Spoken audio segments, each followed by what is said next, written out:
August 7th, set to go for the biggest game of the year here in Athens. Let's check in with Holly Rowe. Well, guys, in a game this big, coaches want to know if their star players are ready to play. Let me tell you about Georgia running back Sean Marino.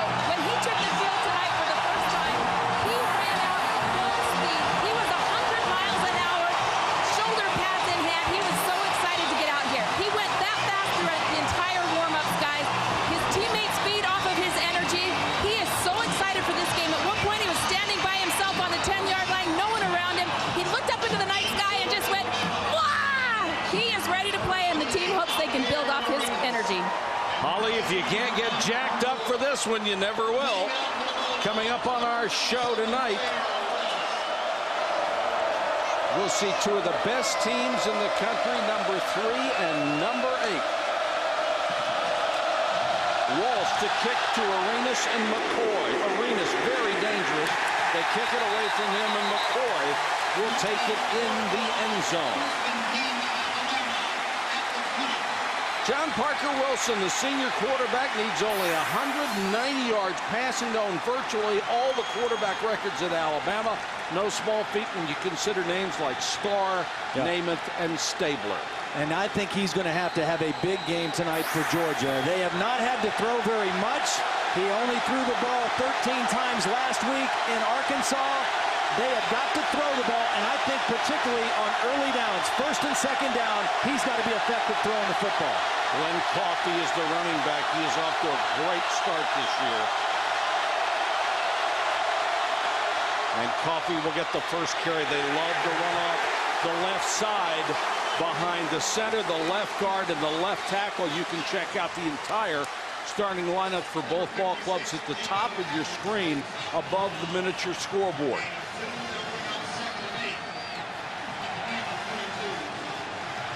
A veteran offensive line for Alabama. The left side, 3 guys who play at an All-American level.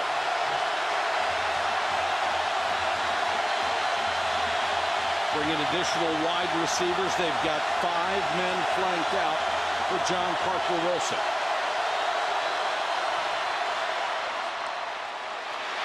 And they complete the first throw of the game. B.J. Scott, only his 2nd catch of the season so far. They've got a lot of guys that they think will eventually be good receivers, starting with Julio Jones, who was just sensational. Julio Jones, a true freshman. B.J. Scott, a true freshman out of Pritchard, Alabama. They've got some really young, talented guys. They're going to have to step up on a big stage tonight. Now they go to 2 tight ends on 3rd and short. Got a fullback, Baron Huber, set to the side of Coffey, and Coffey will get the carry. Plunges straight ahead for a first down to the 32. One of the guys on this Alabama team who is kind of an unsung hero is the tight end who's kind of the motion guy, Travis McCall, number 83. They kind of use him as a fullback, a moving tight end. He's an excellent blocker. In fact, he was the coach's choice as the offensive player of the game last week, even though he didn't catch a pass. He's an excellent blocker, and they use him as a lead blocking tight end or fullback on a lot of their running plays. The injured player, Dannell Ellerby, and good to see him up and running off the preseason first-teamer in the Southeastern Conference. His nickname is Phenom. He has tremendous physical skills at 6'1", 243. Listed there at 232, but he's bigger than that.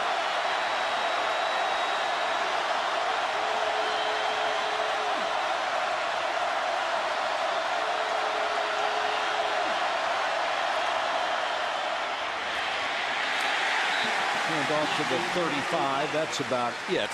Akeem Dent with the tackle on Coffey. Alabama's impact players, their offensive line is their strength, and Antoine Caldwell is their leader at center. He's the signal caller. Glenn Coffey, as you mentioned, off to a great start, averaging almost 9 yards a carry. And Julio Jones, one of the freshman wide receivers we'll see in this ball game. Another one on the other side in A.J. Green. The 2 top-rated wide receivers out of high school a year ago. And both are living up to their clippings. Play action fake. John Parker Wilson on the roll and throws complete. He's got a first down out to the 48-yard line, and it's Julio Jones, the talented freshman, with his 12th catch of the year. You just knew that this man was going to win. It was only a question of time. He has won everywhere he has gone in college football. Now in his second year as the Alabama head coach. But boy, are the expectations there sky high for Nick Saban. John Parker Wilson off to a nice start. Couple early down passes. They get the play action where you've got to respect the Alabama run. Blitz coming. John Parker Wilson unloads. Jones across the 40 and out of bounds. Jones, a big target, 6'4", 210. A kid who is very coachable. He wants to be good. Yeah. And there's nothing like that. Somebody that's willing to come in and work and accept coaching. That's exactly what you want to see. Yeah. There's Ellerby going to the locker room. And Alabama going without a huddle, going to a quick count. Coffee can't get outside. Rashad Jones, the free safety, drilled him. Let's go to Holly. Guys, linebacker Dannell Ellerby for Georgia complaining of a hard hit to that left kneecap. They've done the ligament examination. He got up, popped up, and was moving around pretty well, but they've taken him to the locker room. Believe they're going to fit him for a brace, and we may see him again tonight. Well, it's a pretty good sign, Holly, when they're worried about your knee and you run to the locker room. 2nd and 7. 2 tight ends in again.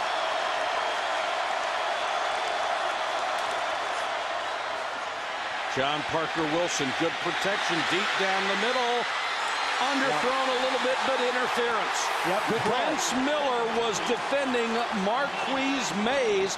Mays had a step on him. The ball was a little underthrown, and that's going to be a penalty. And again, you see the play action pass helps your protection. It freezes the coverage because you must respect Alabama's ability to run the football. You throw on early downs with play action. Interference, number 23, defense. 15-yard penalty from the previous spot, automatic first down. This is not a bad play by Prince Miller because he was beaten on the play.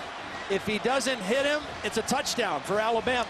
He creates contact, he prevents the catch, and you take the penalty in a case like that. Because if you do nothing, you're down 7-0 on the scoreboard. I agree with you, and it is not a point of contact foul. It's a 15-yarder, so instead of at the 1-yard line, it's the penalty marked to the 21. And Georgia has been guilty of a lot of penalties so far this year. Alabama has been about as penalty-free as you could hope for. Mark Ingram, number 22, in for the first time. And Todd, isn't it interesting that Terry Grant, who was the leading ground gainer for Alabama a year ago, he split a lot of time with Coffee. He's the third-string guy now. Yeah, that kind of shows you some of the depth that's improving for Alabama. Terry Grant, the leading rusher last year. Mark Ingram, a freshman out of Flint, Michigan, has really kind of supplanted him as the backup and has become the kind of the 1-2 guy with Glenn Coffee. And they're convinced you need 2 guys. Keeps them healthy throughout what has become a longer and longer season. Speaking of healthy, Geno Atkins will test the health of a running back every once in a while. You know, when I watched this game on tape and studied it, I came away with a couple key questions for both teams. Right now, Alabama has the ball, so their big offensive question, can they throw on early downs? Can they get some positive yardage? For Georgia's defense, can their defensive ends hold up against the big offensive tackles of Alabama? They match up pretty good inside, but it's on those defensive ends where they've got some problems. So far, John Parker Wilson answering that question. Coffee is back in on 3rd and long. Georgia shows blitz, and they come with it. Screen to Coffee. 10, 7, ball came loose. Georgia says they've got it, no signal yet. Georgia certainly had the first shot at it. And they do. There is a flag down, though. There was a flag thrown back in the area of John Parker Wilson. It's still on the ground at the 30-yard line. We'll have to see what that penalty is. It was dropped in the area where you would think maybe roughing the passer after the screen pass, but we'll see.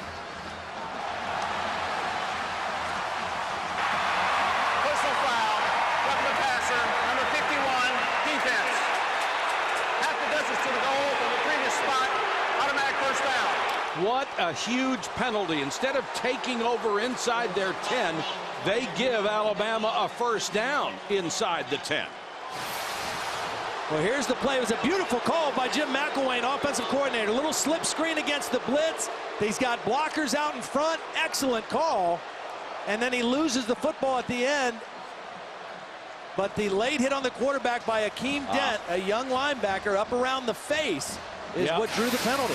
Got him with an open hand in the face mask. Yeah, it wasn't so much that it was late. It was just in the wrong spot. They'll mark this at about the 11.5, so Alabama could still get a first down inside the 2. Ingram, nice cut. Still on his feet, driving hard to the 7-yard line. Jim McElwain, we mentioned, the new offensive coordinator at Alabama. For John Parker Wilson, it's his 3rd different coordinator in 3 years. And it was interesting. McElwain said, you know, I was in the same situation last year at Fresno State with my quarterback there, Tim Brandstater. I was the 3rd voice in 3 years for him, so I've really tried to be the guy that learns and let everybody else do what they're used to doing. And he has really blended well with John Parker Wilson so far. Got an extra offensive lineman in there for more blocking. Right up the middle to the goal line, touchdown. Mark Ingram with his 5th rushing touchdown of the season, and they are stunned in Athens.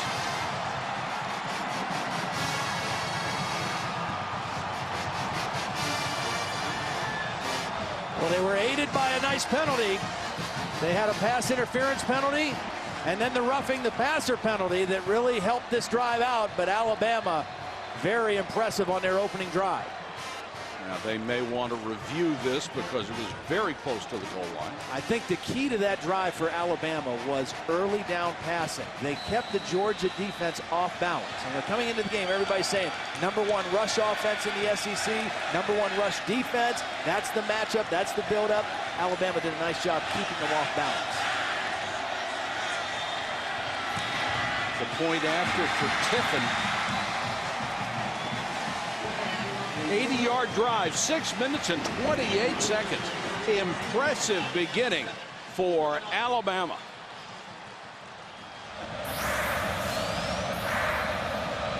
Well, that was an impressive scoring drive from Alabama. 8 runs, 3 for 3 passing it, and 2 big penalties to get on the board first. Marcus Brown is deep, #3 in the Southeastern Conference kick return. 26.1 a return. Not this time.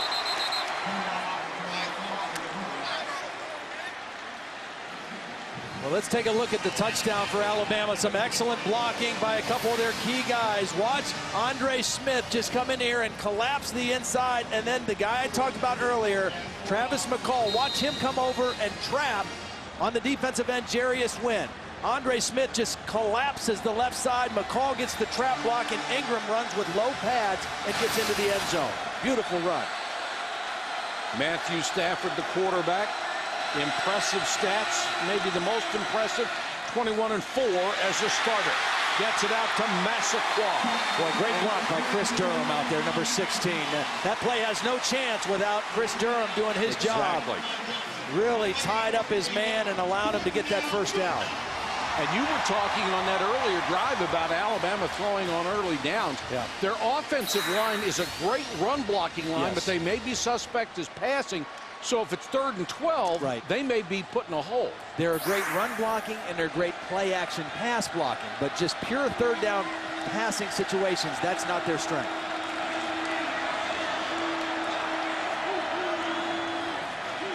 Stafford wants a screen. Marino.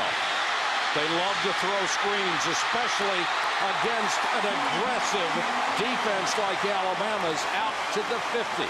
It's unusual to throw a screen even before you've seen any pressure. Yeah. Well, Georgia's a great screen team. Nick Saban knew that. They actually have this defended right, but Marino is too fast for the defensive linebacker, Brandon Fanny. I mean, Fanny was there to defend it, but Noshawn Marino felt him and just kind of stepped and juked outside and turned it into a positive game. Marino averaging 113 yards a game early in the season. Now he's in the eye. Stafford 2 for 2. Marino on that little toss. Holly showed you how psyched up he was in pregame warm-up. Sean Chappis with a good block in front of him, the fullback. Well, he had a big game last week. 23 carries, 149 yards, and a couple touchdowns out in the desert of Tempe. And he is just such an excitable guy. His energy is contagious for this Georgia football team. I mean, he runs hard, he blocks hard, he cheers hard. I mean, everything he does all out. And it affects everybody on this football team. He is a fun guy to watch play football. Especially with the other weapons on this team. Stafford, pressure coming, another screen. This time, Marino has no chance, and Terrence Cody got in on the tackle. That's not good news for anybody with the ball. He's spectacular. Very explosive. 3rd and 7. They tried to screen on that last down, back the other way. Stafford under pressure, throws incomplete. See, what happened right there to Matthew Stafford is the protection from Georgia's offensive line, which is kind of the weak area right now on this Georgia offense, has been suspect so far this season. And what a quarterback has to do is he has to trust his protection every down, no matter what happened the previous play. That time, Matthew Stafford started backing out of there when he really didn't have to. I mean, the pressure wasn't there, but he kind of retreated like there was pressure and wasn't able to make a good throw down the field. Javier Arenas, who has tied the great David Palmer for 4 punt return touchdowns in his career, as dangerous as it gets. From the 19. Got a seat.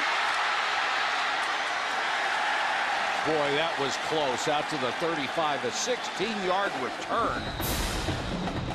And Alabama up by 7. The Crimson Tide has the ball back. 7-0 Alabama. And they have dominated the early action in every game they have played this year. They are outscoring their opponents 71-0 in the first quarter. Coffey lowers his shoulder, gets maybe 2, and that's it. It's interesting. When we talked to Willie Martinez, the defensive coordinator for Georgia, yesterday, he said, you know, this is the first team that we have played this year that we know is going to be committed to running the football. Everybody else we've played so far has just kind of dabbled in it. They've tried it. We've stuffed them. They've gotten away from it. Now, last week, Arizona State had 4 yards rushing in the first half. Alabama's a team that is going to commit themselves to running the football and challenge you physically in your front 7. Alabama's already gained 56. Georgia was only giving up 45. John Parker Wilson in trouble down the sideline, gets out of bounds. Here's Holly. Guys, after last season, Nick Saban told his quarterback, John Parker Wilson, one of the 3 areas he wanted to see him improve in, leadership. He wanted him to build better relationships with his teammates, and I can see a huge difference on the sideline. After the touchdown, he ran over, got in the face of the offensive lineman, was whooping it up. Before they took the field just now, in the huddle, he went to each offensive lineman, tapped the side of his helmet as if to say, use your head, play smart. You can see he's taken ownership of this football team. That's a good point, Holly. They wanted him to be more assertive, and they wanted the guys to see that and respond to it. And I think it's happened both ways. I think the guys have responded to him as well. Wilson on a roll.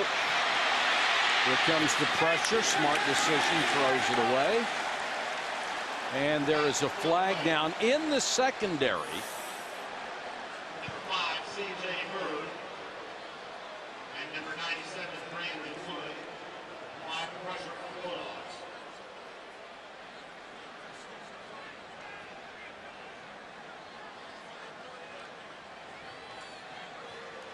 Flag on the play. Before the pass, holding, number 23, defense. 10 yards away from the previous spot, automatic first down.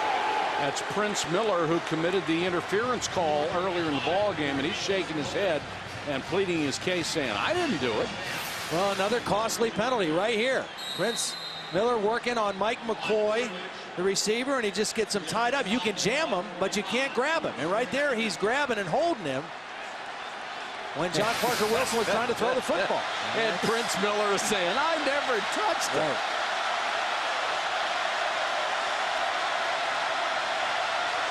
Wide receivers and defensive backs live in a world of their own. Coffee.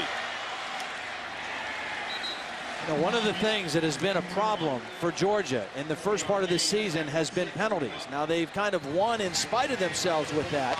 And Mark Richt told us, you know, we're going to just try to, you know, we want to coach about it, talk about it, but there's a fine line between making too big of a deal and taking away some of your kids' aggressiveness. You don't want to do that. But already we've seen a couple costly penalties prolong that touchdown drive. Yep. And then this one right here gave them another opportunity after a pretty good defensive play on first down. Nice start for Glenn Coffee. 3 carries, 37 yards. Each has been a first down run. He looks much more powerful than he was a year ago. Got a good block on that play, and the pass is complete. I think we got another roughing the passer, too. We just talked about penalties, and I think we got another one. Nikita Stover made that catch. Coming into tonight, Georgia was the worst in the SEC in terms of penalty, averaging 10.8 per game. Personal foul, roughing the passer, number 99.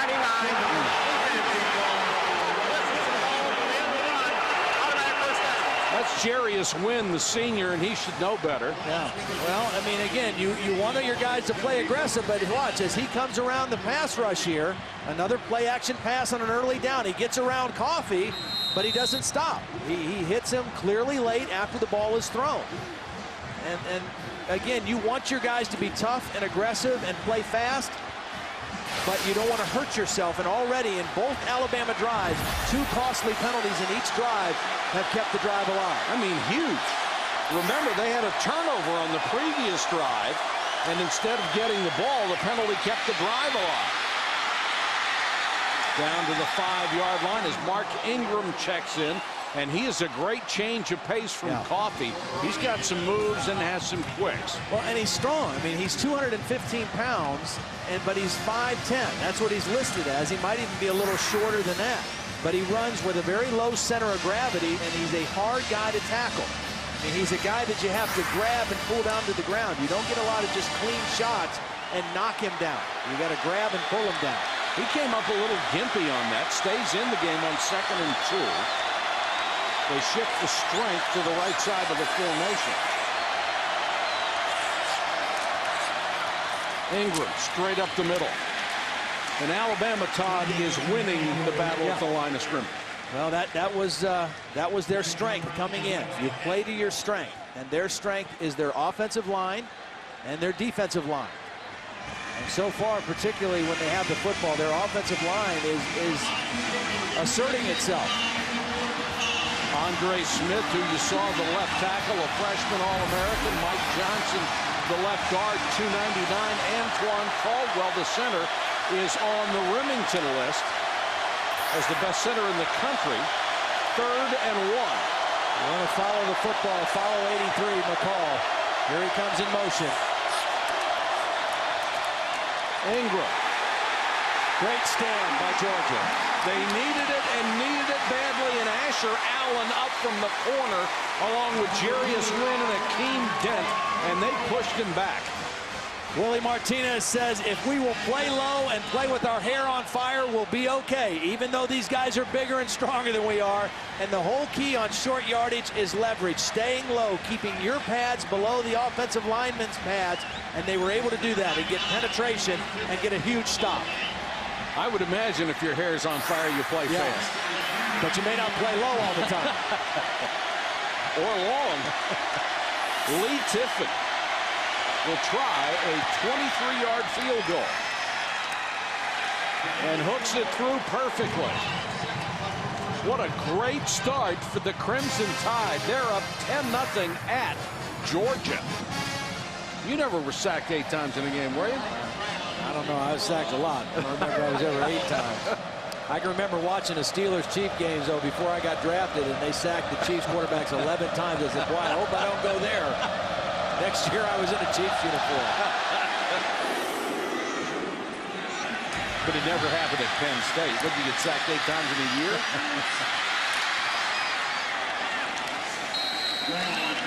Let's check in with Reese Davis. Reese, what do you have?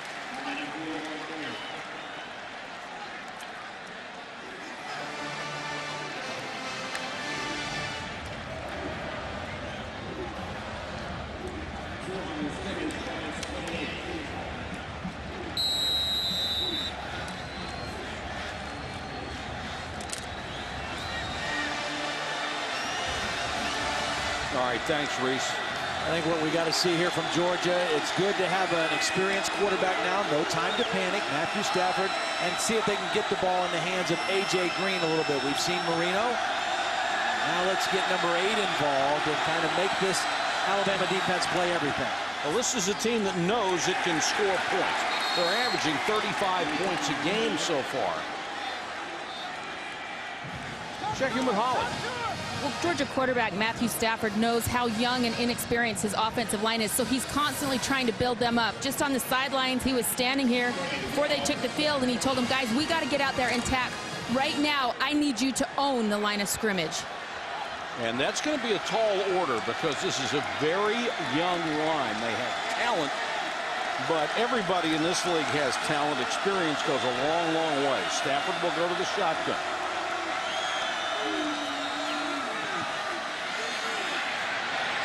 And throws incomplete, intended for a sensational freshman, A.J.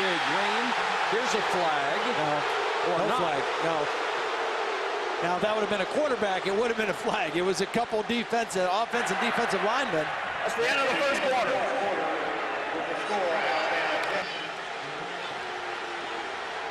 First quarter just flew by, especially if you're from Alabama. It's 10-0 Crimson Tide. Here at Georgia, that Alabama right now is the better football team. Well, and they forced Georgia into situations that they don't necessarily want to be in. Look at this. Nick Saban's team has not trailed at all this year. And only 26 and a half minutes have they been tied. They have just dominated people. Third down play for Georgia in the game. All of them have been in the 6 to 9 yard range. A.J. Green has still not caught a pass. Stafford, good protection, looking. Throws for Green, double teamed and almost had it. Marquise Johnson got a piece, it appeared.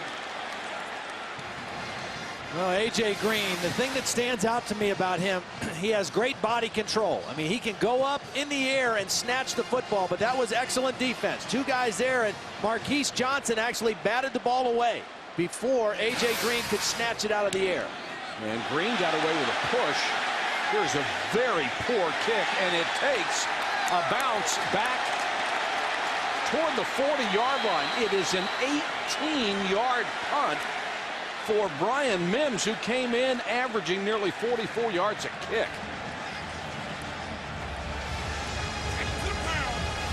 That pass went 50 yards further than the punt.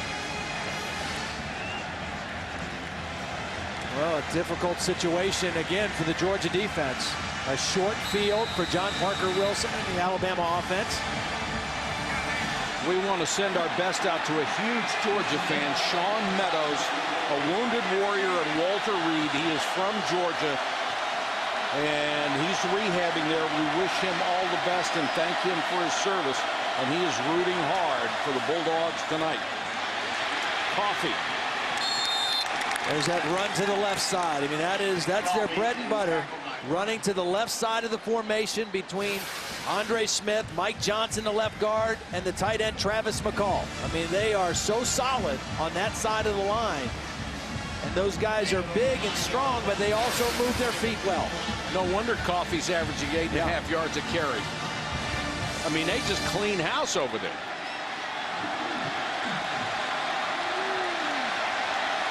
Georgia has to find an answer because they're being dominated early in this game. Coffee again, straight up the middle. It's enough for a first down to move the sticks. Again, going back to the beginning of the telecast, I mean, the strength for Georgia was their skill, their strength outside. The strength for Alabama was inside, their offensive and defensive lines. And so far, that strength has got the upper hand. I mean, they are controlling the line of scrimmage on both offense and defense.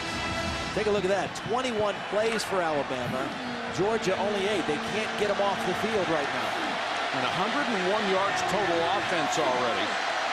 Georgia only gives up 275 a game.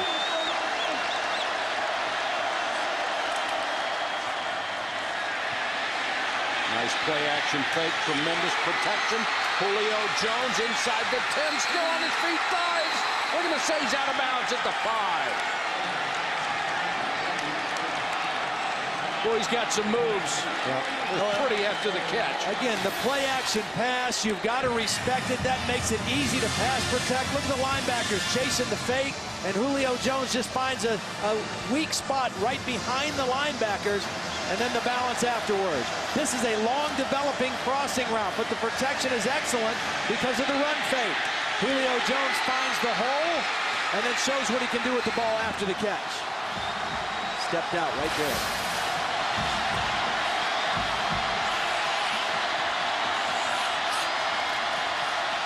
Coffee.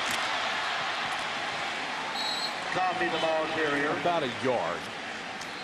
Well, you know, as a quarterback, you get the kind of protection he got on the play before.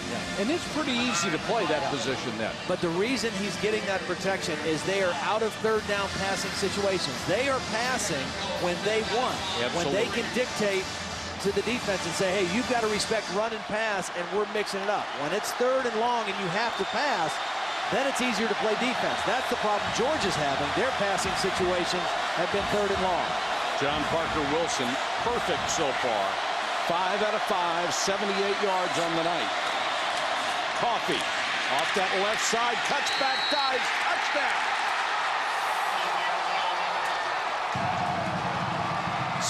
78-71.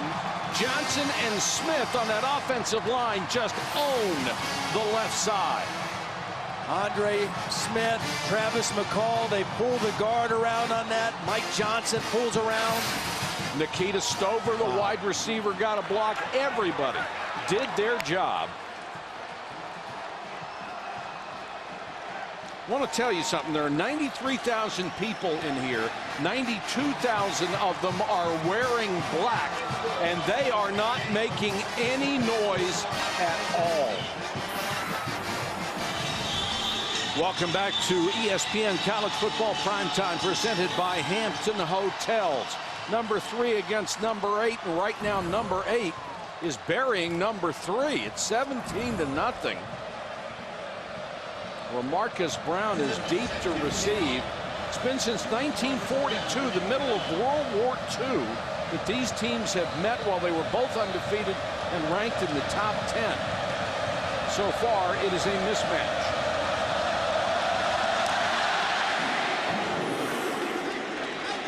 Brown driven a yard deep. They could use a big return, and they are not going to get it. Brown comes to a screeching halt at the 22. Let's check in with Reese.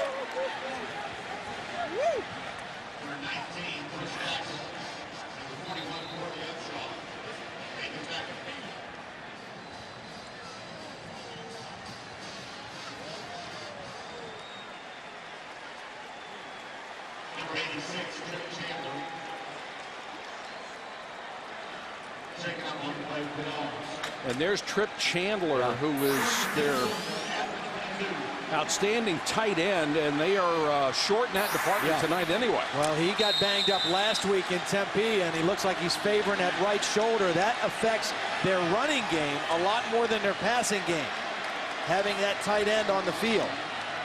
Bruce Figgins was already hurt, and the third guy listed as a tight end is Keontae Tripp, who started the season as their left tackle and was found walking there and has been moved to the tight end spot at least tonight. Let's go to Holly. Well, guys, the mood on the Georgia sideline is stunned. It is dead quiet.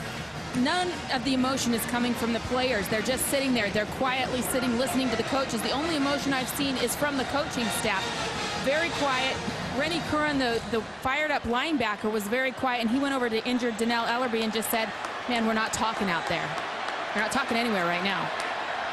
I think they're all stunned right now, Holly.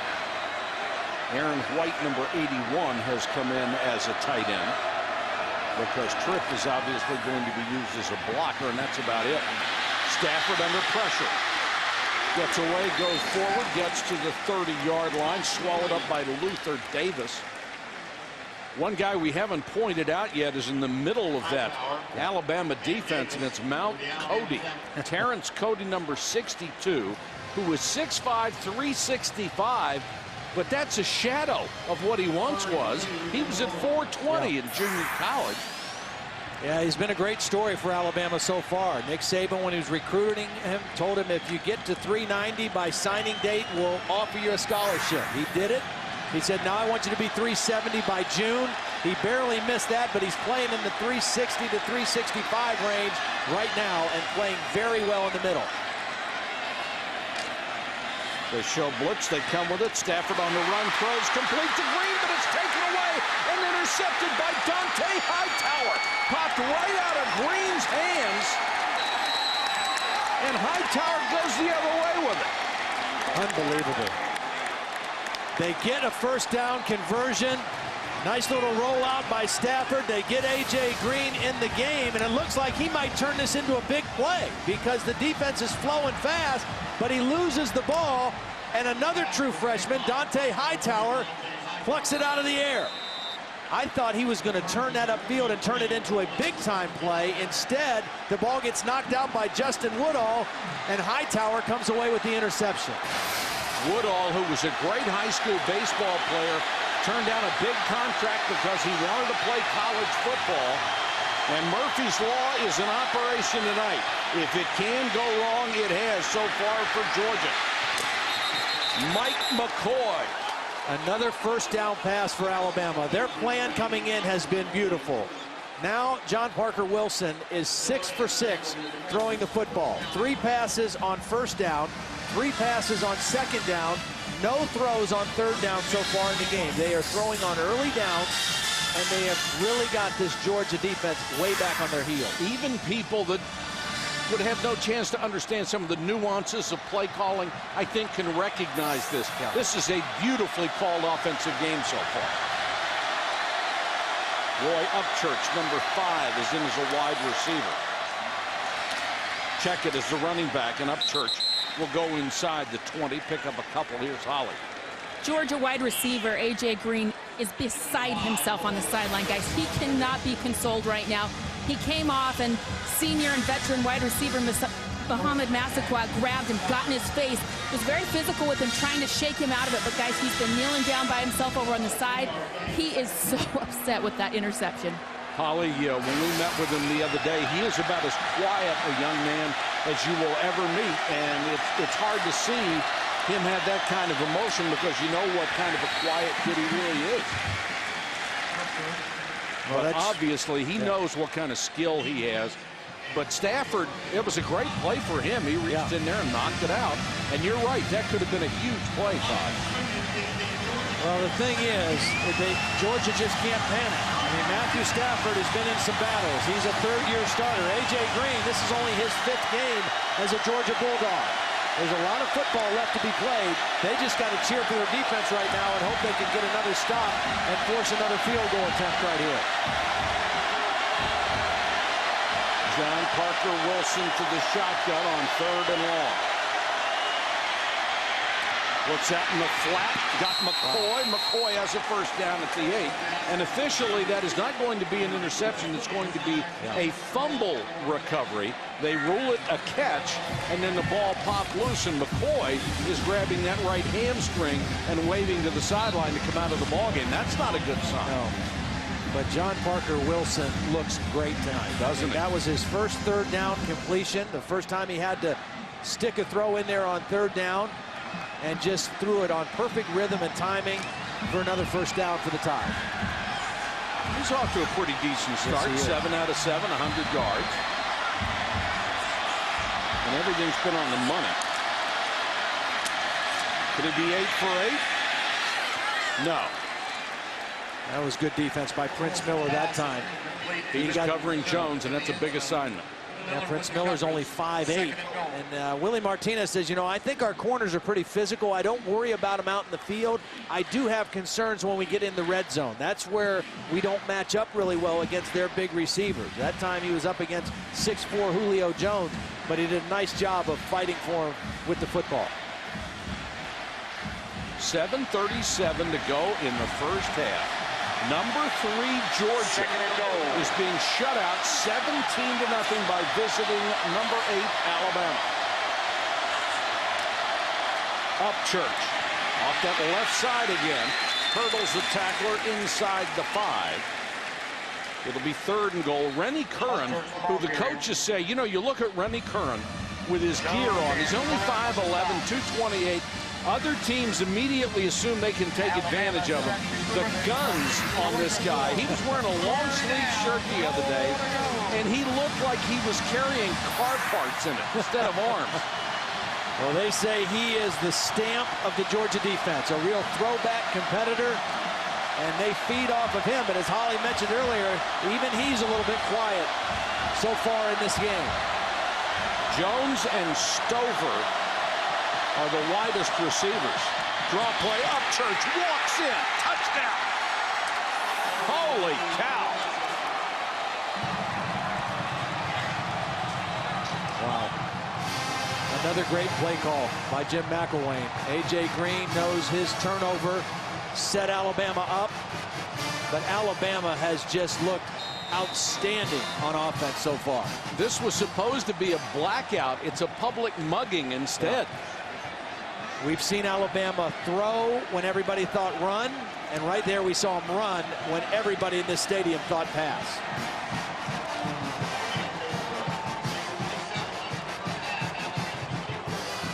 Another Georgia mistake leads to another score. Holy cow, 24-0. Back in Athens where it is 24-0. Yes, you heard me.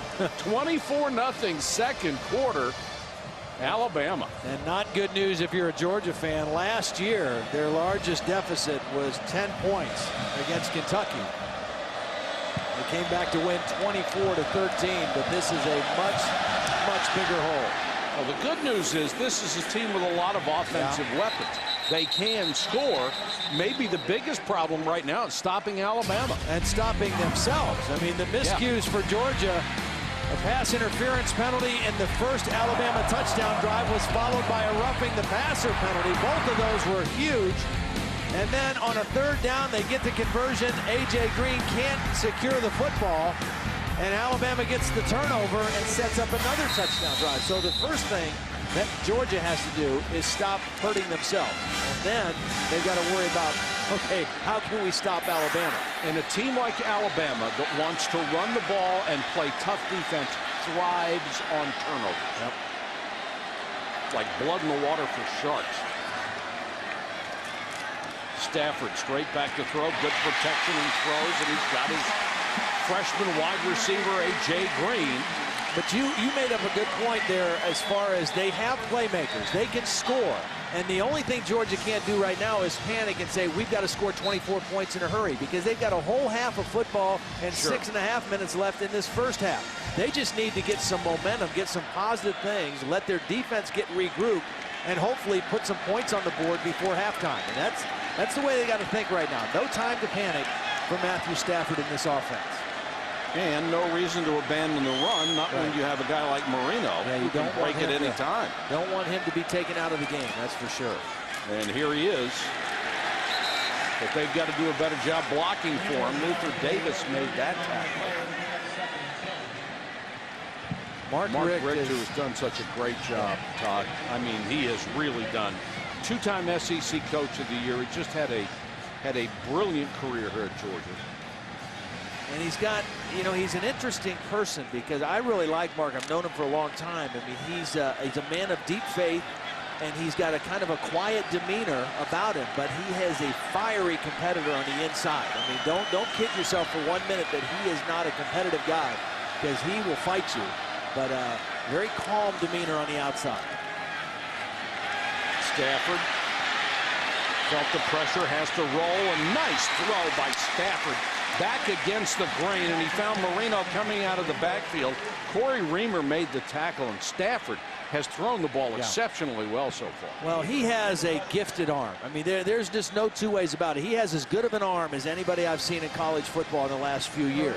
And where he's really made some strides this year is in his footwork and his athleticism. I mean, this is a guy that when he came here as a freshman, he weighed 245 pounds. He's down to 230 now. He has worked to make himself a better athlete, and it shows in those kind of plays where he has to leave the pocket and make a play. Georgia uses a timeout with 4:58 to go first half. Georgia trying to make something happen on offense. All right, we'll start keeping track this week. I'm ahead 1-0. You can still think about it. Georgia is thinking about getting on the scoreboard before the half expires. Big third down here. They converted their last third down, but had the turnover. Stafford under pressure, couldn't find that receiver initially. Throws this one out of bounds, and the Alabama sideline wants an intentional grounding call, and they might get it. Lorenzo Washington was putting the pressure on. Well, Lorenzo Washington is a guy who played nose guard last year. Intentional grounding, number 7. Offense. Quarterback was outside the tackles, but the pass did not land beyond the previous spot. Penalties lost it down. That spot was foul. 4th down. He gets outside the tackle, but he doesn't get it across the line of scrimmage because of the pressure from Lorenzo Washington. Washington last year played inside at nose, and they moved him out because they got Terrence Cody. They were able to move him out to defensive end, and he is much better suited playing on the outside. And he was 275. There's no way he could play inside and be effective because the guy in there now is 365. Mims, who had a poor punt the last time, kicking to Arenas.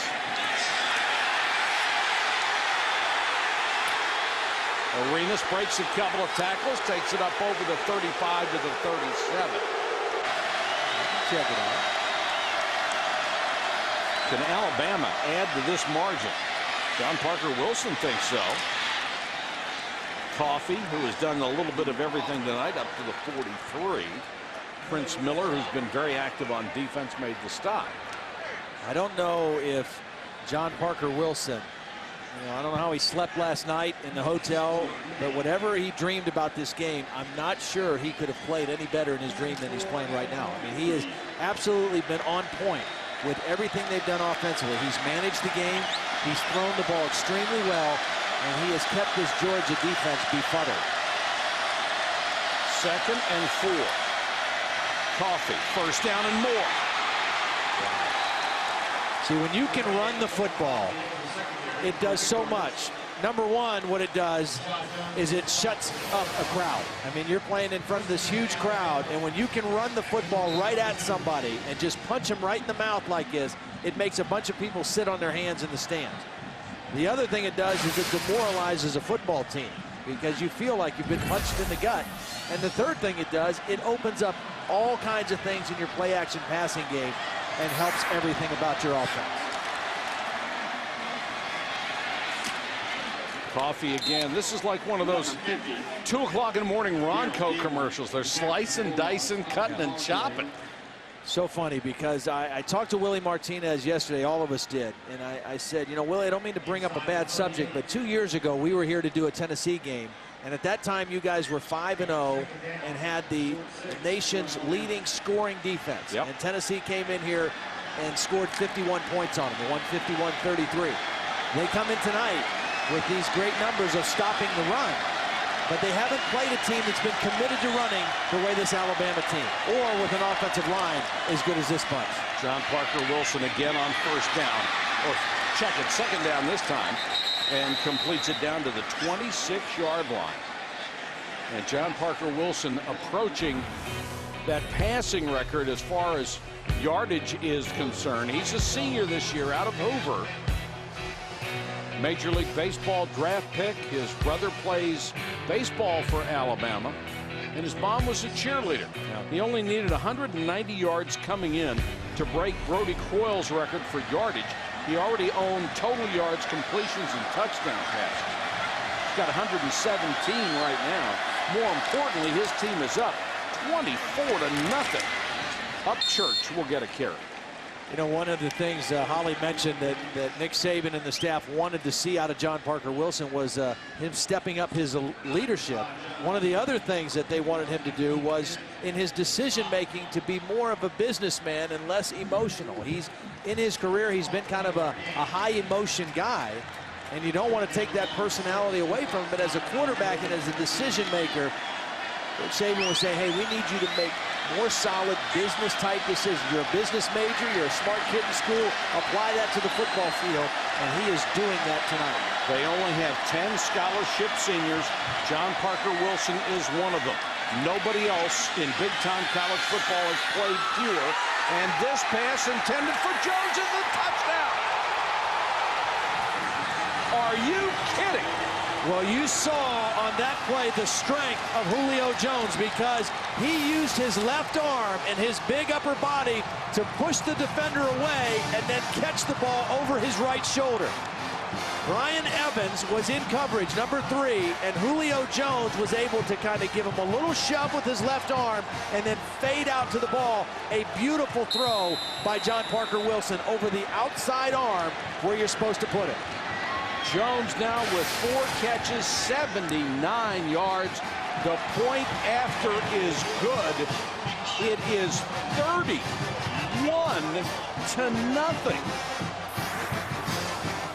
Alabama has made the crowd even more quiet, if that's possible, with 1:25 to go in the first half. This is an old-fashioned country butt kick. And Georgia is supplying the butt. 31-0. Ball fell off the tee.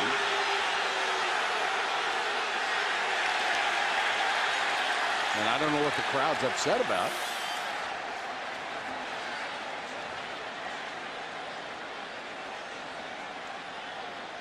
Of course, they've got to take out their frustration on something.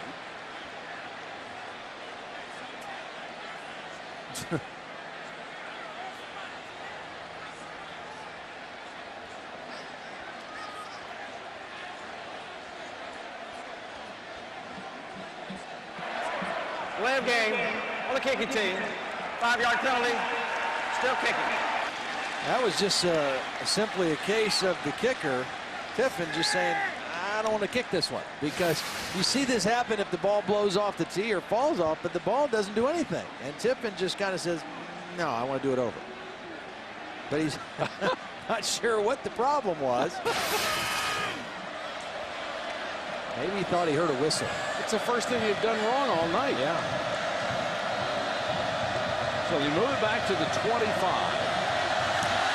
And Tiffin will kick to Marcus Brown, who retreats to the 7. Brown has the seam to the 44. A little bit of good news, and let's check in with Reese.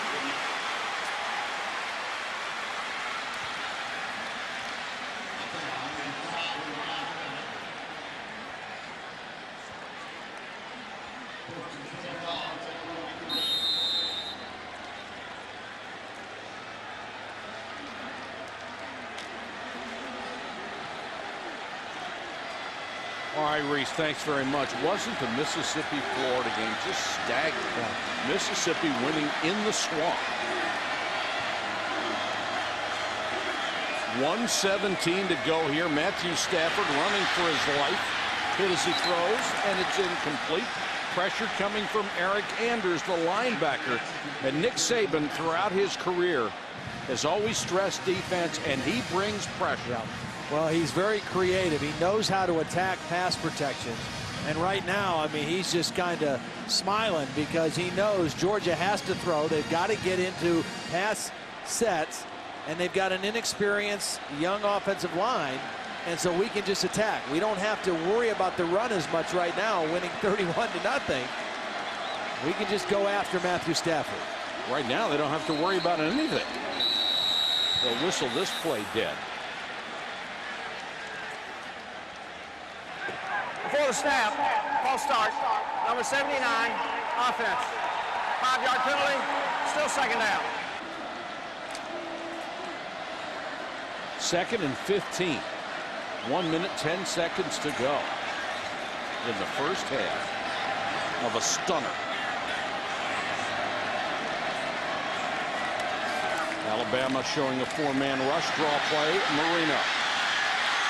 You know, so much was made during the week about, on Tuesday, I think it was, Alabama's practice strength coach Scott Cochran, a very high energy guy, was caught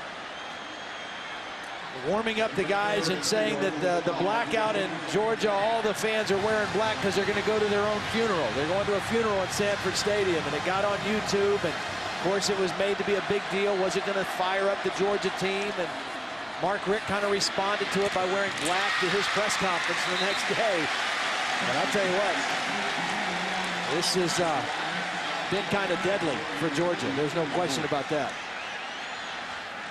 Mark Richt was hoping the whole thing with black jerseys would have a good effect on his team. Nick Saban says, I don't think it'll make any difference right now. It's Saban 1-0.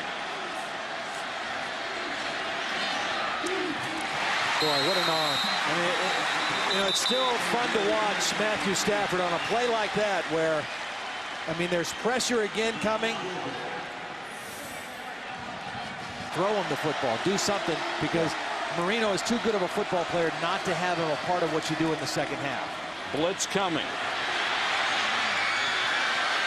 Up for grabs and intercepted. Picked off by Justin Woodall.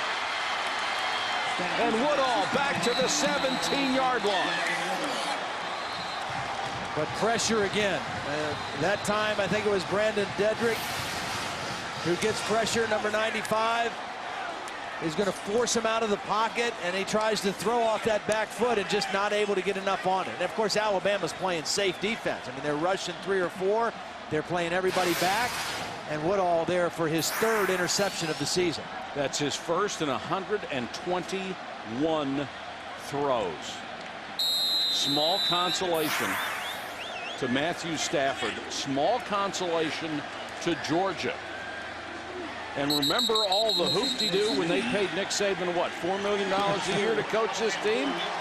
There are people in Alabama right now that think he ought to get a raise. Well, the big lesson for Alabama after last year, can they finish? They've got to do a better job of finishing. Well, they finished the first half. We'll see if they can finish the football game. Did they ever? Alabama, 231 total yards to 86 for Georgia, and 2 big Georgia turnovers. Time of possession is more than doubled. And Todd, 31-0 is a true reflection of what's happened. Absolutely. And that was a dominant performance by the Alabama Crimson Tide. Marcus Brown from the 12. And up to about the 26. Defensively, they got after Matthew Stafford, particularly when they got the lead. Georgia just has to approach this now as this is a new football game, the second half. Can't think about the score. They have to think about just executing and playing football. Marino across the 30 to about the 31. That is only his 6th carry of the ball game. Yeah. And you don't expect him to get that many more because of the way the score stands. And that's got to hurt that young man because he loves to compete, he loves to play, and he is unbelievably talented. Well, he can also catch the football, and he's a good pass protector, so you keep him in the game, but you still have to get his hands on the football, even if you don't line him up in the eye and hand it to him a bunch of times in the second half. He had averaged about 17 carries a game coming in.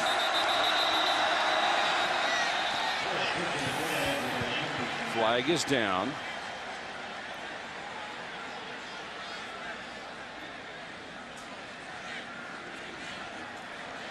Dead ball foul. False start. Number 86. Offense was not only into the line of scrimmage, put his hand down and picked it up. That's a 5-yard penalty. Still second down. That's Trip Chandler, the tight end, who was hurt earlier. Good to see him back in the ball game. And the penalties rearing their heads again. It's been a problem all year for Mark Richt's team. Worst in the SEC coming in. They've been able to kind of win in spite of them the first 4 games of the year, but they've hurt themselves with it tonight. Yeah, the penalties they've had in this game have been killers. Stafford, boy, what an arm he has. Completes it to Chris Durham, and here's Holly. Well, guys, catching up with Nick Saban at halftime, he was as intense as I've ever seen him. He said, we haven't accomplished anything yet. This is a new ball game. This is a very good football team we're going against. What it really comes down to is his team's ability to finish. Everything they do is about finishing, from their fourth quarter program to how they run practice to how they do their reps, guys. Alabama will see if any of that has had an effect with how they finish the second half. Well, I was so impressed with what they looked like in the first half. We saw them a couple times last year. They are so different looking than they were last year. They're playing faster. They're playing with more confidence. And that idea of finishing, that's the big deal with Nick Saban.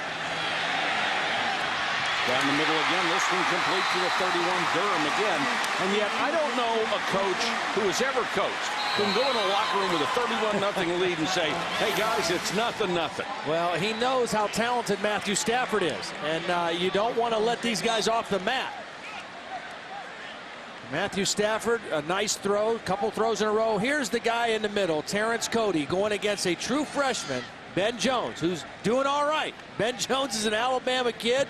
He's from Centerville, Alabama. He's a hard-nosed, tough guy, and he's got his hands full. That Terrence Cody, the thing about him and what he has done for Nick Saban's defense is Nick Saban's a 3-4 defensive guy, not a 4-man defensive front. He likes to base his defense out of a 3-man front.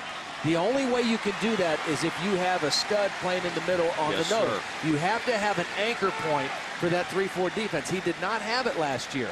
He developed a freshman who is a backup, Josh Chapman, but then he went out and got Terrence Cody, and Cody has played great for him this year. And everything revolves around his ability to hold the point in the middle. Absolutely. That was Durham being helped off the field. That last block by Ben Jones, the center, he did a great job one-on-one. Jones is from Alabama and has a brother who is a catcher on the Alabama baseball team. He chose to come to Georgia to play football. He's not a dainty little guy himself, no. 305, but he looks small next to Mount Cody.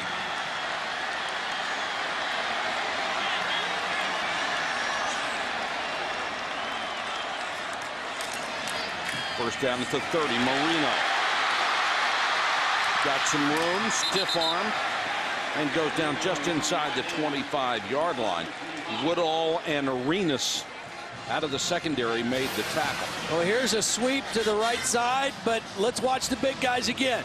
Jones going against Cody, leaning on each other, pushing on each other. I mean, they're 20 yards away from the play, but they're still fighting to the end of the whistle. I mean, this is a fun battle between these guys. Even though the score is 31-0, don't tell Ben Jones that. He's still fighting and scrapping. Boy, he is. And he won those last couple of matchups.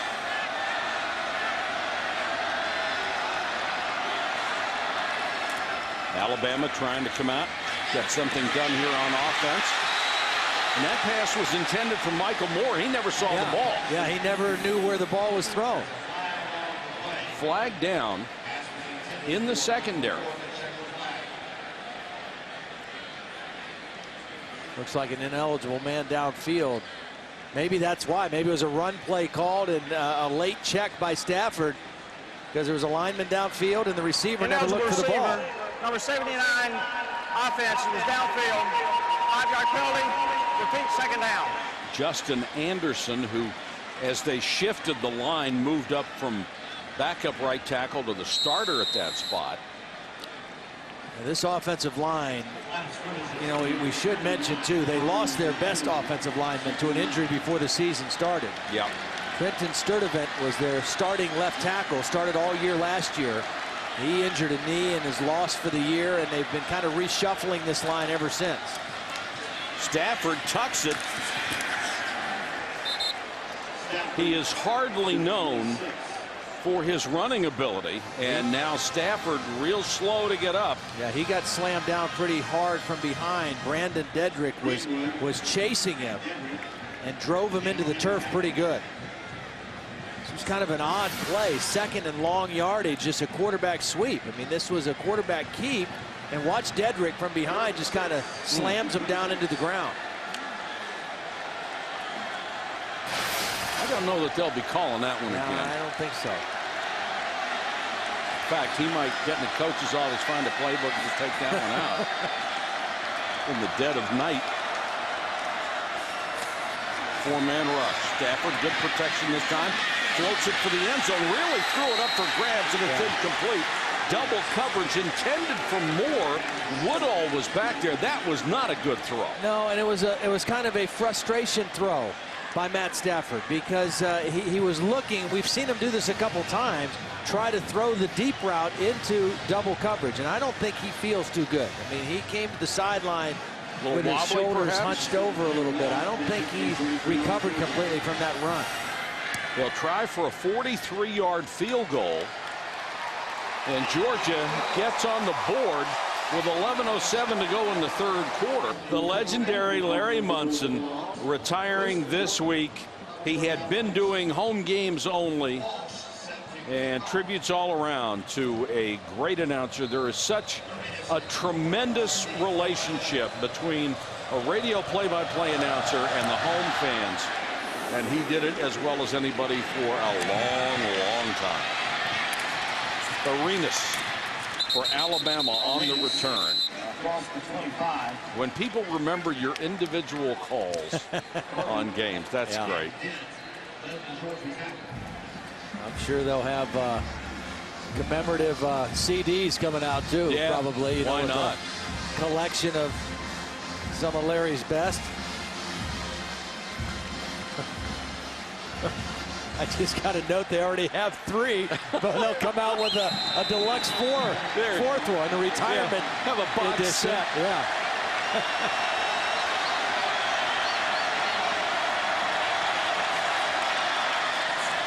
Coffee.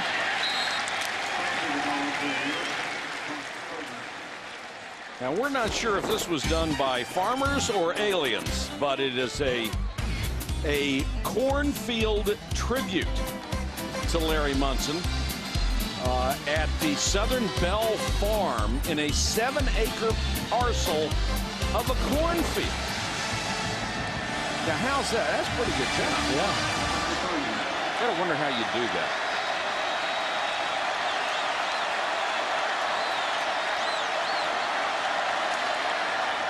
John Parker Wilson, who has been spectacular, throws this one away. That's a good decision. Yep. Had a tight end, Nick Walker, out there, well covered, not going to take any chances.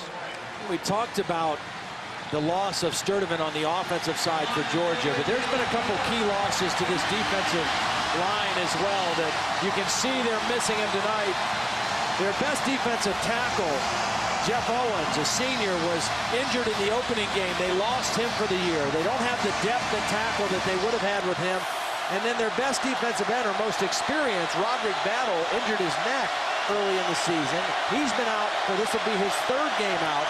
They certainly missed those 2 guys' presence at a time like this against an opponent like this. And you see the Georgia players trying to get the fans psyched up, get them back in the game. Yep.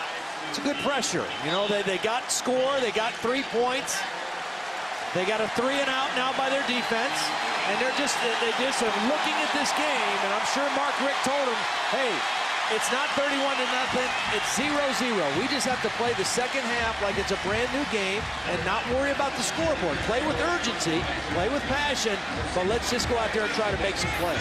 This will be the first punt of the night for the Alabama kicker, P.J. Fitzgerald.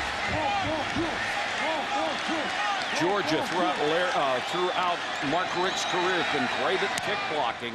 They don't come after this one, and a low, short kick, which takes a good bounce for Alabama, will roll inside the 25-yard line, a kick of 42.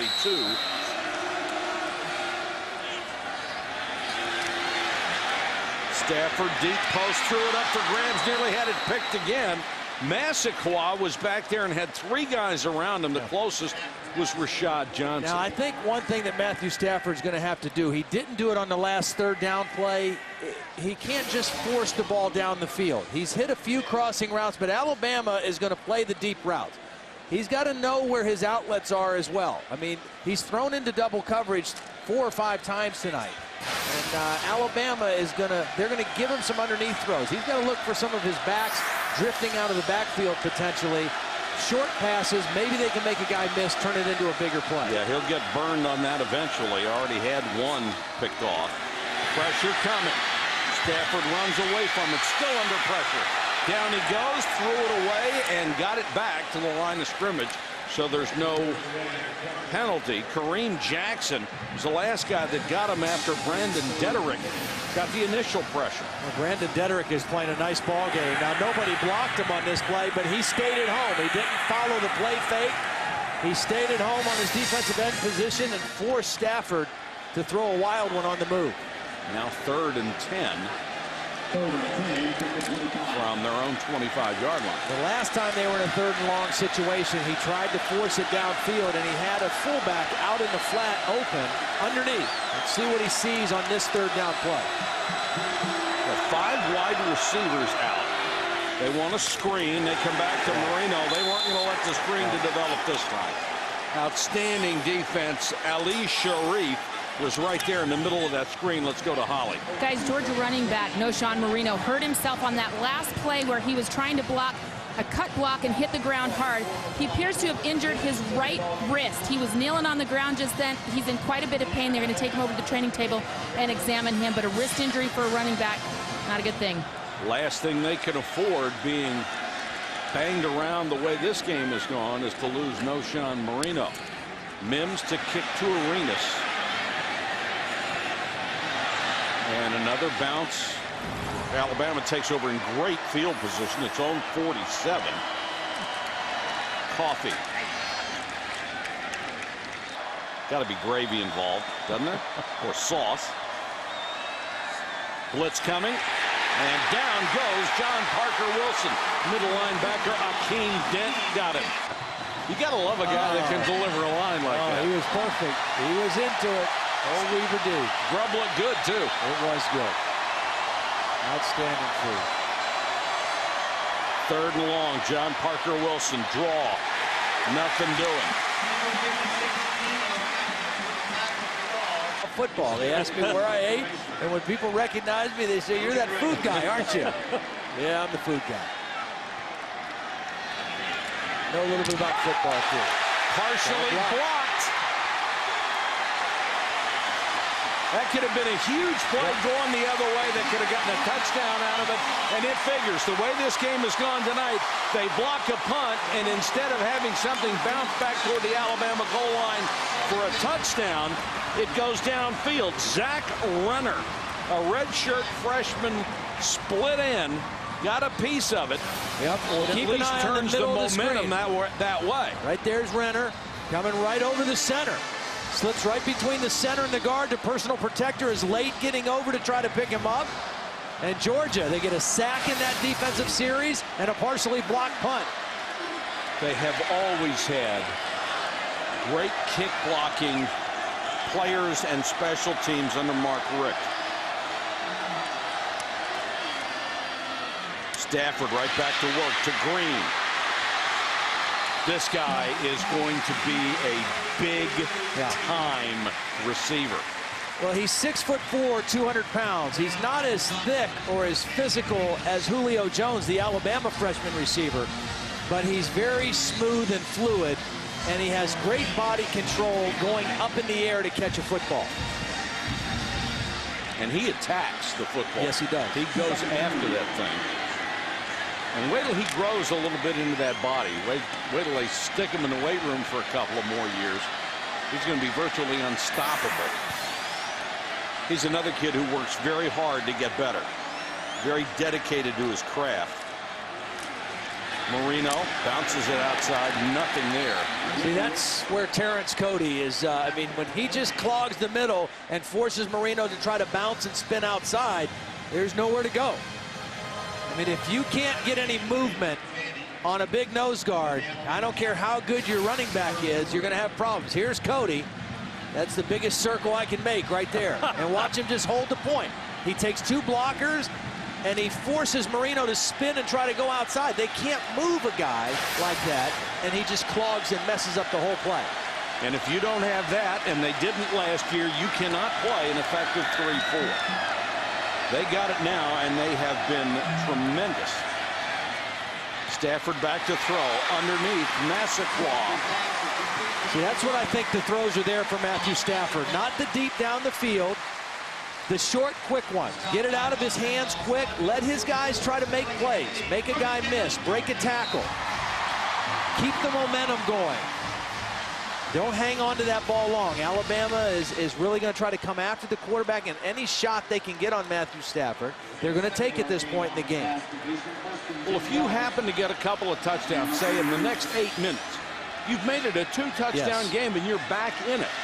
And your crowd gets back in it. Absolutely.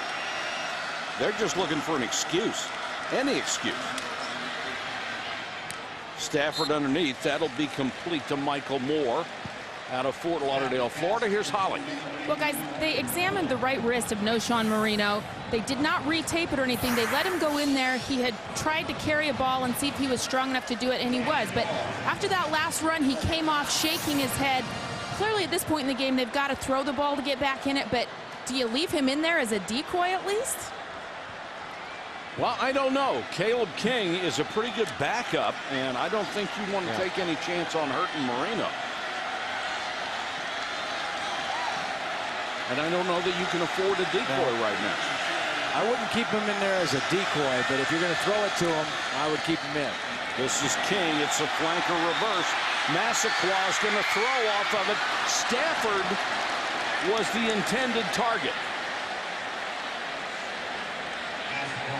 I don't know if you're going to fool him deep on any of these either. Well, they really tried to trick him a little bit, going with the reverse pass back to the quarterback on the same side. But look, there's three Alabama defenders playing that play. I mean, they are not fooled at all. And what they're thinking right now is, let's not give up a cheap, easy one. That's all we have to do, not give up a cheap one. So the trick play, which you count on fooling at least one or two of them, didn't fool any of them. 3rd and long. 4-man rush. Pressure out of it. Massaquoi inside the 40 to about the 38. And I think you're at the point where you might as well go for it, don't you? Yeah, you have to go for it right here. And I think it's got to be the same kind of play, a quick throw. Yep. Because Alabama's going to pin their ears back and come after Matthew Stafford.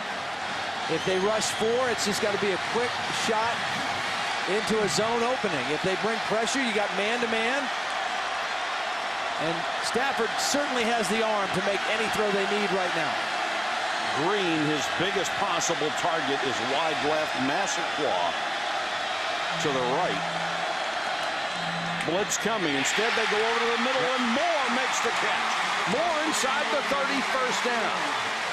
So their two most dangerous receivers split out, and they throw it over the middle. Well, they brought a pressure. They brought Javier Arenas off the slot, and Stafford saw it and went right to the guy where the blitz came from. Arenas came on the pressure. Stafford reads it and hits his receiver right in the open area, Michael Moore. Clock running, 2:10 to go, 3rd quarter. This Marino out here, he wasn't sure where he was supposed to line up. That's him right there. Stafford with a pump fake. There's that body control by A.J. Green. Stop fade, and A.J. Green makes the catch. What a sweet-looking receiver. He has tremendous body control going up in the air for a football. Here he is right here. Watch as he looks back and finds the football and then adjusts his body without losing speed or losing sight of the football. That is just beautiful work by a tall wide receiver. I mean, he's 6'4", but he goes to about 7'2" when he jumps and makes that kind of play. And Kareem Jackson had no chance. First, he didn't turn around to find the ball, and then the pass was thrown so high he didn't even have a chance to play the receiver's hands and try to knock it away. Stafford throws at the goal line, incomplete, trying to get it to Green. Crowd wanted a penalty, they won't get it. Well, there was some contact in there, but I think it was kind of incidental. Marquise Johnson, number 24, was on Green, and it actually looked like Green went into Johnson. And there was contact, but I don't think it was pass interference. Stops the clock at the 1:23 mark. This is about the biggest climb up a hill you're going to find. Still down 4 touchdowns.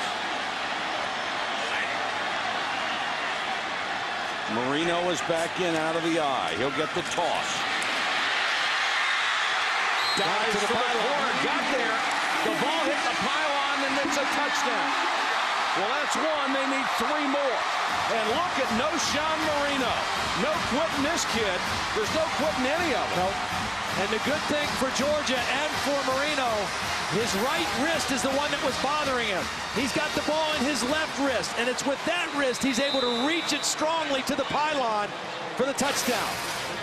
Used the sore right wrist for a stiff arm, which got him an extra yard and enough for the touchdown. Georgia has scored 10 in a row. They've cut the lead to 21. Is it possible? They will spot the ball at the 30 and kick off from there. Too early for an onside?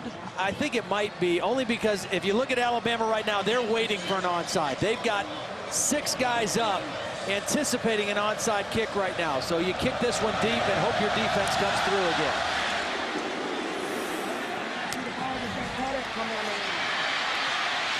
Need to kick it deeper than that, though. Yes, they do. Already lost. We'll talk more about this in a second. John Parker Wilson wants to throw on first down tip. And incomplete. And here's Reese.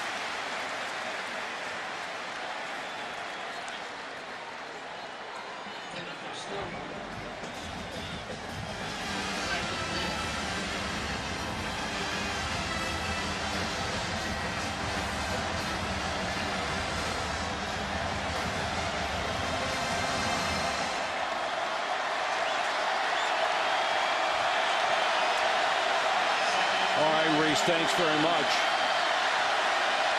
1:05 to go third quarter. And Alabama wants to run the football and work on that clock. I'll tell you one thing now. One thing that was impressive to me about this Georgia fan base. 31-0 at halftime. Nobody left this stadium. You're right. And now if their defense gets another 3 and out right here to close the third quarter, this place is going to get loud again, because Alabama's had the ball 2 times in the second half. 2 drives, 2 3 and outs. Well, Mark Richt may have made his point at halftime. I don't know that Nick Saban did. His team hasn't gained a yard in the third quarter, but they still have a huge lead. Yep. John Parker Wilson back to throw. 4-man rush. He's in trouble. Trying to run, slips a tackle. Down he goes. They'll have to punt. You know, we took a look at the teams that lost. I'm one of the guys who's been drinking the Kool-Aid for years. I see a team at the top. Yeah. I seem to think they're invincible. You have always cautioned me it's not that way. And guess what? You're right again, because people are biting the dust again this weekend. You got to keep playing. It's only September. Don't anoint anybody yet. I'll have one with a lot of ice, please. August 7, the new mascot. Shaken, not stirred, by the way. He looks like he got beat up in the first half. He might be a little tired, too. Yeah, could be. First night game, right, for August 7? Up past his bedtime. They do not come after the kicker. And Mims crushes one out of there. And, whoa, look out. There goes Prince Miller. Are you kidding? Touchdown. 92 yards. Now we check the flag. It was interference to make the catch. I mean, he was very close to getting bumped before the catch was made. I am pretty sure.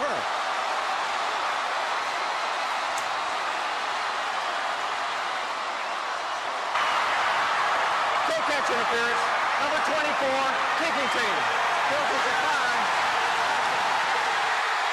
The Georgia coaches are in the box right next to us. They're going crazy. The Bulldogs on the sidelines are going crazy. Mike Patrick, we got ourselves a football game again. I thought this was a mistake. I figured they had to go for the kick block. Goodbye. Just had to beat Mims, and he did it. A 92-yard punt return for a touchdown.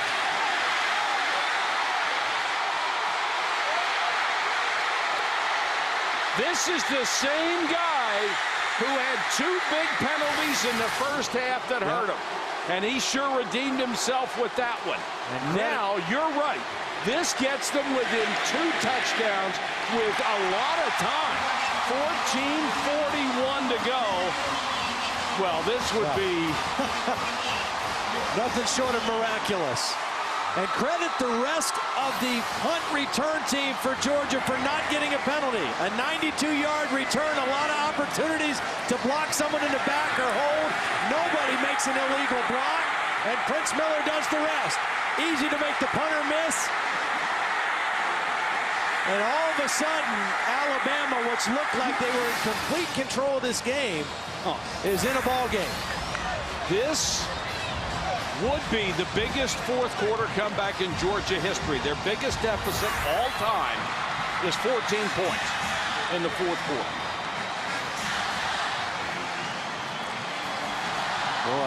Boy, Nick Saban was upset after that last one. He was pleading his case to one of the officials. He thought there was an illegal block, but there wasn't. Or at least it wasn't called. Dave Dare, our spotter, said, sure looked like one to me. There's the other Uga. Unbelievable. And Todd, you make a great point about the fans who did not leave down 31-0 at the half. Alabama does not have a first down in this half. And now it appears they are going to need one. Well, let's go back and take one last look at the punt return. It's kind of a moot point now because there was no call, but this might have been what Nick Saban thought was a penalty. Watch right here. It could have been close to a block in the back, but I think the man covering actually turned into it as well. But nonetheless, the call stands no call, and Georgia with another chance for their defense to make a play. You've got to be kidding. First half, Alabama 5 possessions, 5 scores. Third quarter, 3 possessions, 3 3-and-outs. Coffee dragging tacklers with him. He is a good, hard runner. He's not a guy who's going to break a 70-yarder on you very often, but he drives in there. And he's healthy. You know, last year, when he was healthy, he played well for Alabama. And it's interesting, you talk to the Georgia coaches, and they said, this guy doesn't look anything like the guy that we played against last year. I mean, he is running harder, he's running stronger. He runs kind of upright, different than his backup Ingram, but he is a tough, hard-nosed runner. 2nd and 6. Can Georgia's defense rise up? Pass complete. Jones across midfield. 2 tremendous freshman wideouts in this game. And we talked about some of the guys that Georgia is missing in this game that were hurt. One guy that got hurt in this ball game. I think it might have been the first possession that Alabama had the ball. One of their leaders, Dannell Ellerbe, their middle linebacker, has been missing since the early parts of this game, out with a knee injury. And he is one of their real leaders. He, along with Rennie Curran, 2 of the best players on this Georgia defense, and they're playing without him. And Jones just took himself out of the ball game after that catch. Coffee, the single setback. They'll get the handoff from John Parker Wilson. They go right back to that left side. Boy, and I would too. The guys over there are really horses. Well, Andre Smith has started ever since he walked on campus at Tuscaloosa. He's 6'4", 330 pounds, out of Birmingham. And he's an athletic big man. I mean, he really moves his feet well. Mike Johnson, the guy next to him, 6'6", 299 pounds, out of Pensacola, Florida. And then Antoine Caldwell, the center. And then you throw in that move tight end, Travis McCall, who's 6'2", 260, number 83. They can really move some people in their running game. Red zone alert for you. Penn State driving against Illinois. Upchurch is in as the running back. John Parker Wilson to Upchurch. Middle screen, Upchurch down to the 20. And at this point, even a field goal would be enormous. because it would make it a 3-score game again. Andre Smith leading the play downfield, number 71. Yep, watch the execution. Watch 71 stick on his man, and Caldwell, 59, is out in front as well. You got Smith and Caldwell, the two leaders, out there leading that screen pass. Both of them got into their man and held him long enough for Upchurch to get by it. Those are your leaders up front. When you needed a play, they came through. 1st and 10, Alabama trying to milk the clock and score. John Parker Wilson scrambling, and down he goes, makes it to the 19-yard line. Asher Allen came in from the corner to put pressure on as Georgia trying to pull out all the stops. There's no reason not to gamble here. Yeah. You got to throw everything at them. And Alabama thinking, let's be smart here. Again, that businessman type decision over an emotional decision for John Parker Wilson. We're in field goal range right now for Lee Tiffin. We've struggled mightily in the 3rd quarter, but if we can get a score here, it becomes a 3-score ball game again. There's Ellerby, the young man you were talking about, who was hurt early, right at the beginning of this game.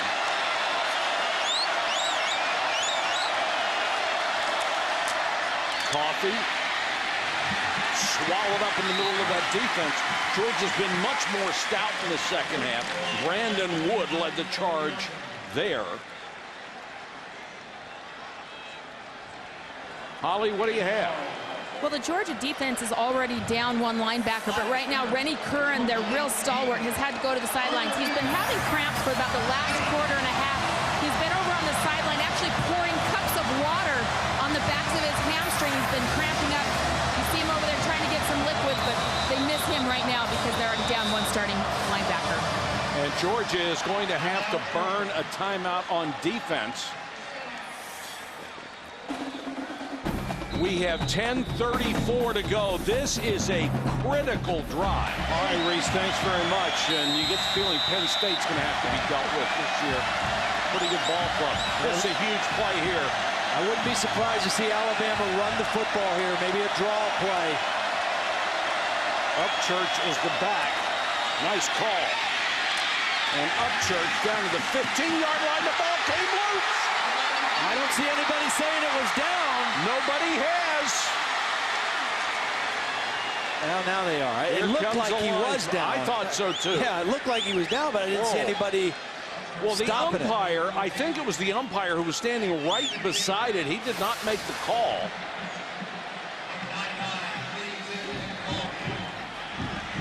Georgia waiting for the run was there. His backside was on the ground before the ball was ripped out. It's a good call. 32-yard field goal. This could be the ball game here. Lee Tiffin can make it a 3-score lead. Hooked it. Is it good? Yes. Just got it inside the post. Well, how close was that?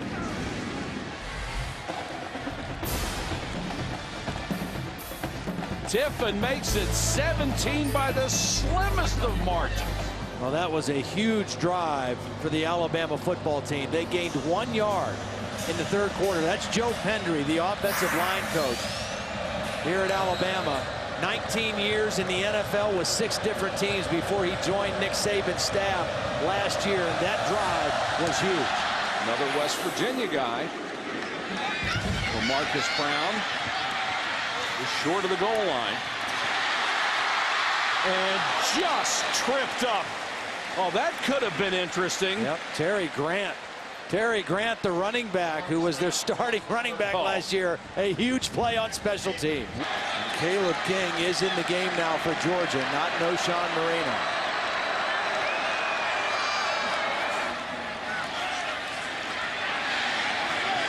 Stafford deep sideline, had Massaquoi open and missed him. Tipped away by Rashad Johnson.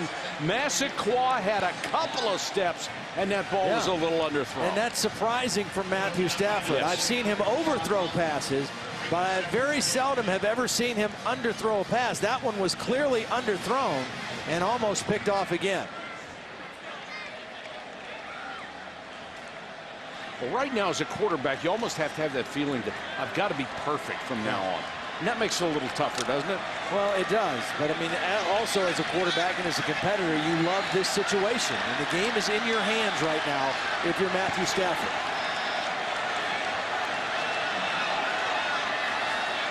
Comes the blitz. Looked like 7 guys coming. The pass intended for Massaquoi. He was well covered by Marquise Johnson, number 24. Well, that's 2 plays in a row that are just kind of throwaway plays for Georgia, and they can't afford to throw any plays away right now. 9:26 left in the game. First and second down are gone. I mean, it's 3rd and 10, and you're in 4-down territory the rest of the game. Just about 9.5 minutes left. 3rd and 10 is tough. Mark Richt has said he's seen his team make a big push here in the second half, but they have only closed to within 17 points. And they have to play with a lot of urgency right now. Another blitz, they don't get there. And over the middle of Moore, he's got it up to the 47-yard line. That's enough for a first down. Justin Woodall makes the tackle.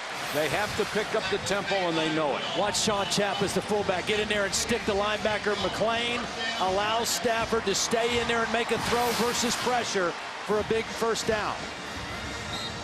Got to have a back that'll stick in there, and that's a big linebacker coming in there. Rolando McLean is 250 pounds. Stafford again over the middle. That one should have been caught. Moore had it bounce right off his chest. One of the other guys that Georgia is missing right now. He limped off earlier in the game. Chris Durham, number 16, was their number 3 receiver, and he's a big target. 6'5", 208. There he is on the sideline. That's why we're seeing more of Michael Moore. He was normally the 4th receiver. Now he's the number 3 receiver in the game for Georgia. And Durham, with a right ankle injury, will not return tonight. He had made 2 big catches in a row before he hurt that ankle. And you can see his frustration.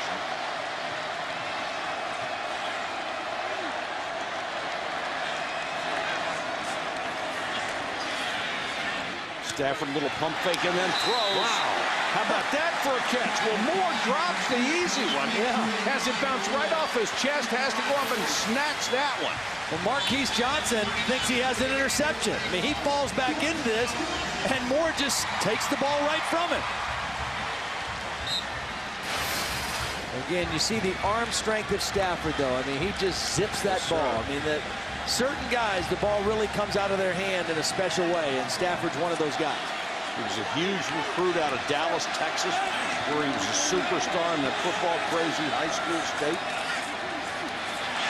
Stafford again. This one is incomplete. That was intended for his tight end, and that should be a hold or interference. What happened was the umpire had his back to the play, and he didn't see it. It was in his area, but the line judge did see it and is going to make the call on defensive holding. That's good work by the official. Rolando McLean, the inside linebacker, looked like the guilty party. And that'll stop the clock at the 8:35 mark. Anything that stops the clock is good for Georgia. Pass interference, number 25, defense. Penalty is first down and spotted foul. Rolando McLean is right here, and he's going to be going against a wide receiver. That's a tough matchup for a middle linebacker, and it's a little out fake that McLean bid on, and when the receiver came back in, he just instinctively reached out and grabbed him with his left hand. And McLean is saying, again, I never touched that. Right. Well, never laid a glove on him. He's a wideout. That's I'm right. a middle linebacker. Cut me a little slack. That's right. I'm doing the best I can.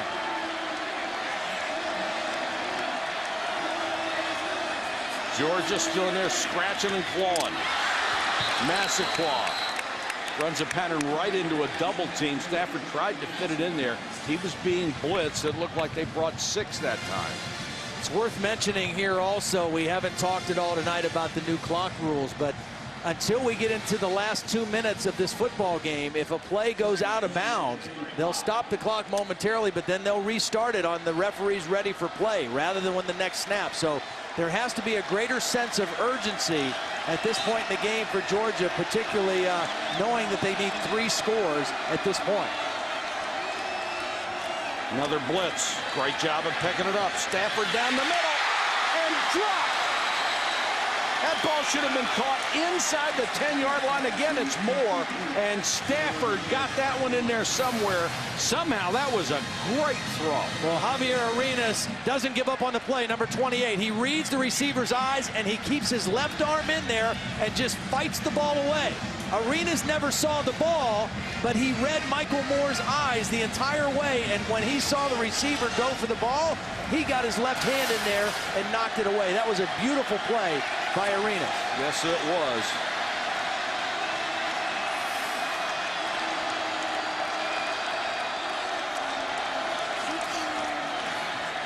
Blitz again. Stafford lost the ball, got it back, but he's sacked at the 44, and obviously they'll have to go for it.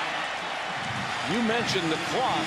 Once you get down to 2.5 minutes, if you're out of timeouts, the game is over. Well, brought pressure, and Stafford tripped. And when he tripped, he lost his balance, he lost his vision down the field. And it brought up a very, very difficult situation. I mean, it's one thing to go incomplete on 3rd and 10, but to take a sack. Georgia has to use its second timeout. 34-17, Alabama leads Georgia. The last gasp for the Bulldogs could be right here. 4th and 14. Yeah, that sack was so huge, because if it's 4th and 10, you can call a normal play. I mean, this is not a normal situation. 4th and very long. Alabama, you can see 3 deep safeties already. They're going to concede a short throw. Not going to give up the deep one. They are right on the first down marker. Check it, it's 4th and 18. Stafford steps up, throws over the middle.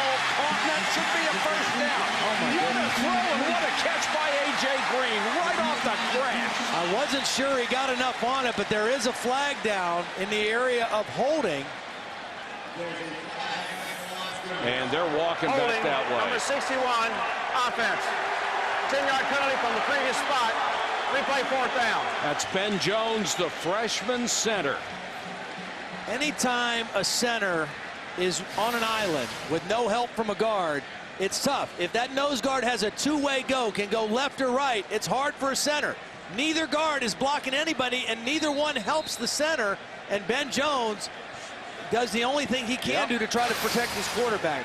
One of those guards should have probably stepped down to help the center. That was really an odd-looking blocking pattern there. And Georgia, again, 76 yards in penalties, have hurt themselves all year long. Now it's 4th and a $25 cab ride.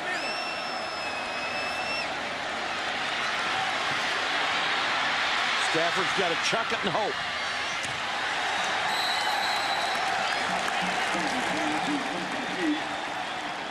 Well, certainly without that hold, things would have gotten more interesting again, wouldn't they?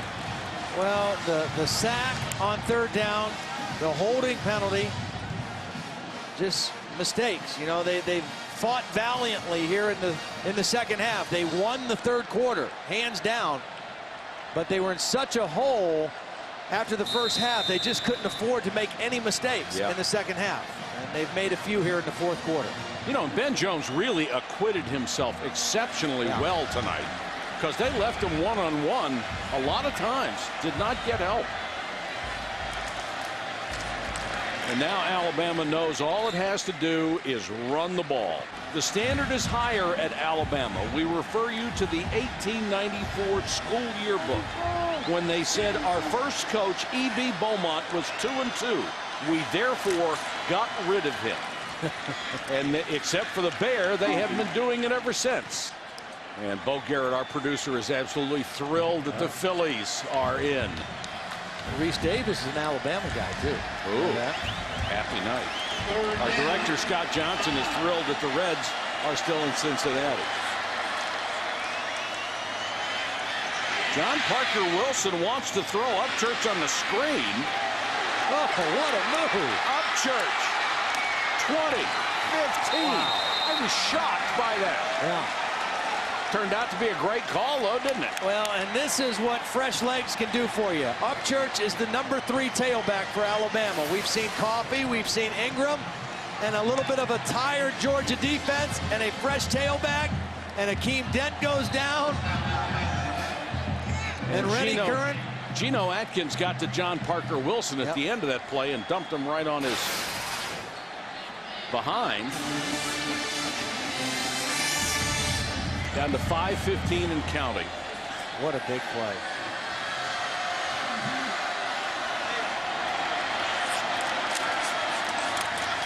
Well, you talked about their strength, and that's what they had to be loyal to, and certainly they have been. But they also have added some skill guys on this team. They really have. And John Parker Wilson had a beautiful game tonight. I mean, 205 yards passing. He's now got that career record as well, passing Brody Croyle. He's got them all. Yep, yeah, and he played a great game. He did exactly what they needed him to do. In the first half, he came out throwing on early downs. He was perfect until the very end of the half. And they kept Georgia's defense off balance. In the third quarter, Georgia's defense played well, got some 3 and outs, but when Alabama needed it again in the fourth quarter, John Parker and this offense did it. You know, he has always been viewed around the rest of the conference, and I think the rest of the country. This is Coffee inside the 5 to the goal line, touchdown.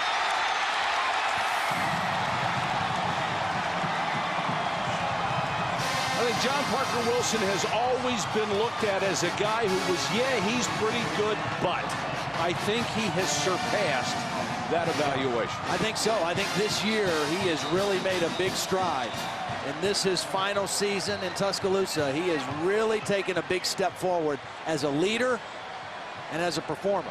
How about Coffee tonight? 23 carries, 86 yards, and they are going to review whether this was a touchdown or not.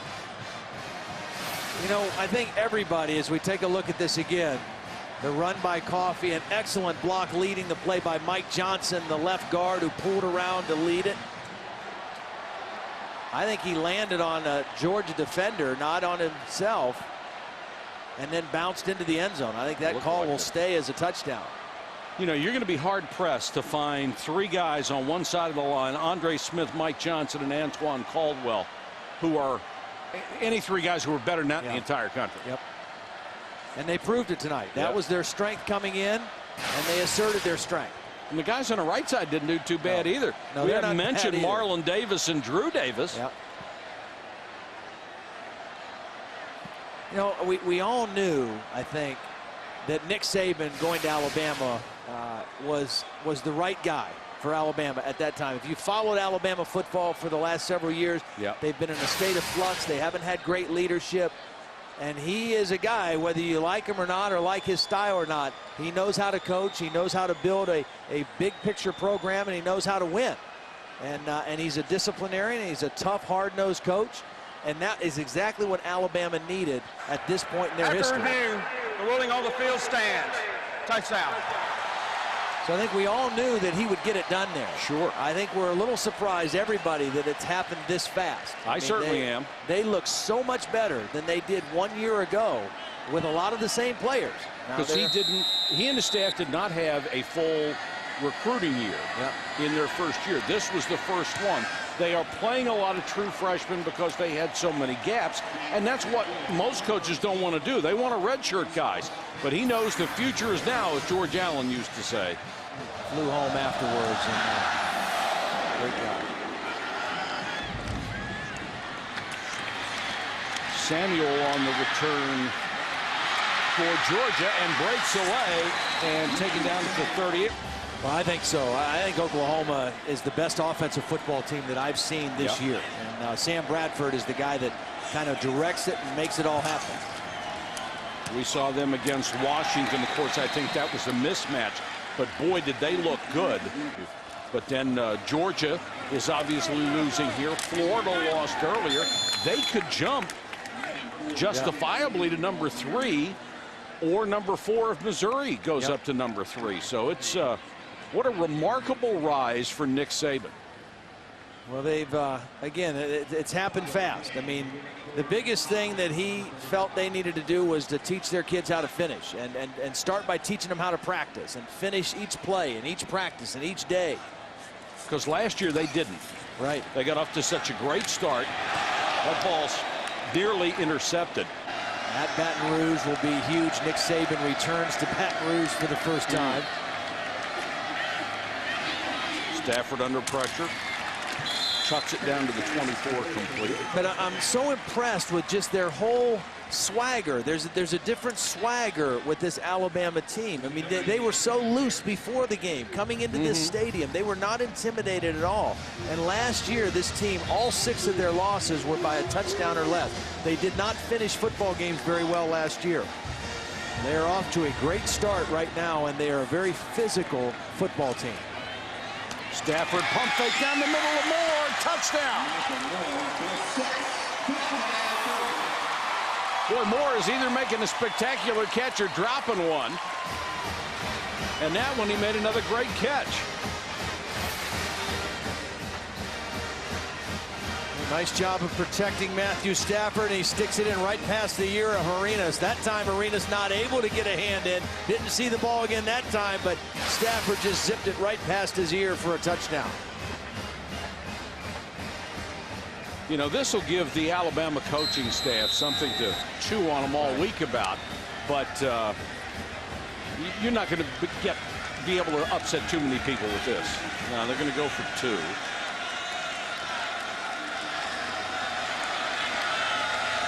Of course, this would make it a 16-point game if you're still thinking about miracle.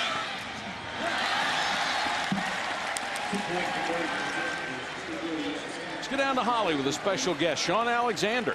Well, former running back for Alabama, what about this performance tonight makes you feel like Alabama might be back? You know, I was so excited to fly out here. I woke up this morning and was like, I'm flying across the country. I want to be on the sidelines when Alabama shows everybody they're #1. Why was that so important to you? You know, it's just Alabama football. You know, I'm telling every recruit, every high school kid, this run is about to go for a long time. You're about to see, hopefully, some Bear Bryant type days, and that's what we want. You're a pro guy. You know what Nick Saban's all about. How has he changed the face of this program? It's all about discipline. You know, that's what he was, and that's what he's always been. He coaches those kids hard. They play hard, and you're seeing what happens when you get a bunch of talented guys that have discipline. All right, thanks. Hey, thank you. Shaun Alexander was such a great high school player that they retired his number while he was still playing. Wow. Well, that's how good he was in high school. He was great at Alabama, too. I covered a lot of his games, and he was special. He was absolutely special. And you know, the thing that you also got to know about Nick Saban that Shaun Alexander was bringing out as Georgia lines up for what will almost certainly be an onside kick is he can recruit. I mean, this recruiting class this past year was outstanding, and he will not relent when it comes to recruiting. He will stay with his pedal to the metal in that part of it. Most people rated it easily the best in the nation. Loose ball. Georgia got it. Yes, they're indicating they did. No sign from the official yet. They got it. Nick Walker tried to jump up and make the catch, I think, and was unable to secure it. Looked like C.J. Bird, the defensive back, was the one who came up with the ball. You know, except for a couple of plays, this could still be very competitive. Nick Walker goes up. He's their leading receiver, and he has it, but he just bobbles it on his way back down to the ground, and Bird is able to recover it. You put your receivers and guys, your sure hands on your hands team up there for the onside kick. He's their leading receiver coming into the game and not able to make the snag. Georgia offense back to work. Stafford trying to take off. Slips a tackle across midfield down to the 47-yard line. Well, you know one thing.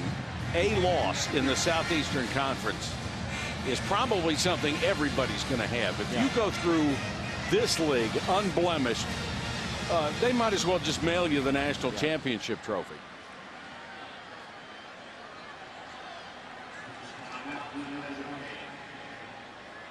Although I'm drinking the Kool-Aid again, aren't I?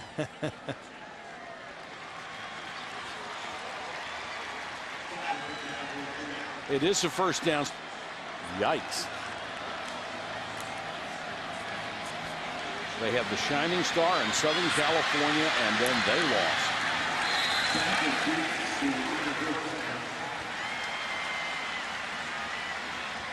The clock only stops momentarily while they move the chains.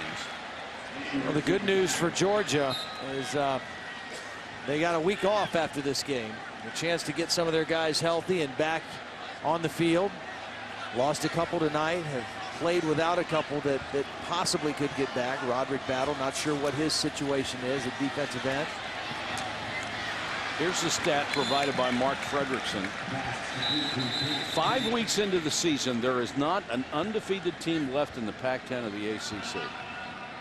And I've never seen the ACC down this far.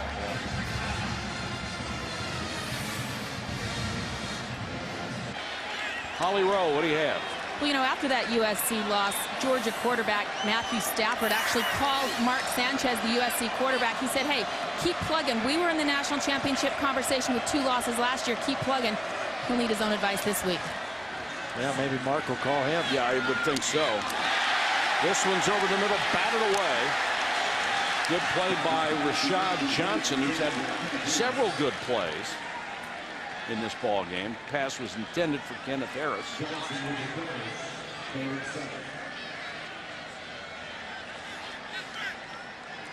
Well, I would have to agree with you. Right now, Oklahoma is the best team that I've seen. Yeah. Yeah, on both sides of the ball. Their offense was just the most explosive, dynamic offense that I've seen so far.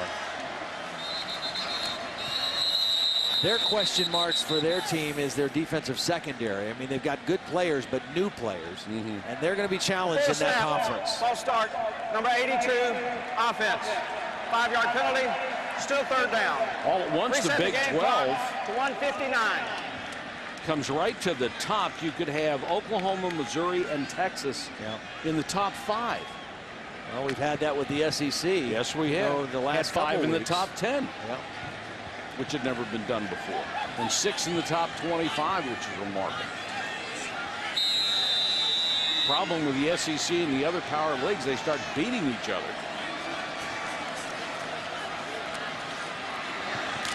Stafford using the middle of the field. Harris down to the 20. Of course, that's what the defense tries to do, funnel you toward the middle, where you can't get out of bounds to stop the clock and where they have more help. Anytime you can win on the road in the SEC, I think it's impressive. To me, one of the things that sets the SEC apart from the other leagues is not just the talent of the players, but how difficult all the venues are to go and play in this league. Green, touchdown. This guy may set records we haven't even thought about yet. You know, the last great receiver, a tall receiver that I saw here at Georgia was Fred Gibson a few years ago. And I think this guy may be better. I mean, he is so smooth and just has such great timing and body control and soft hands. And has an obvious, nice connection with Matthew Stafford. And you know he's busting his rear end, but it looks like he's just out there jogging, and it looks like he's playing with kids. Well, He's a tremendous talent. Both of these number 8s, Julio Jones for Alabama and this guy A.J. Green, the 2 most heavily recruited wide receivers coming out of high school last year, and they have both put on a pretty good show tonight. It's kind of a breakout game for Julio. And A.J. Green just continues to be the guy for Georgia when it comes to big plays in the passing game. Muhammad Massaquoi is a good receiver on the other side, too, but this guy is dynamic. Oh, what is it now, 41-30, and we're not done? Nick Walker's still out there.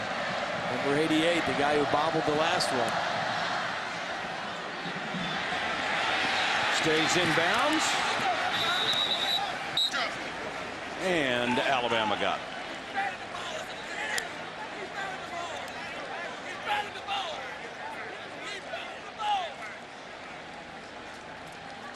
Georgia out of timeouts.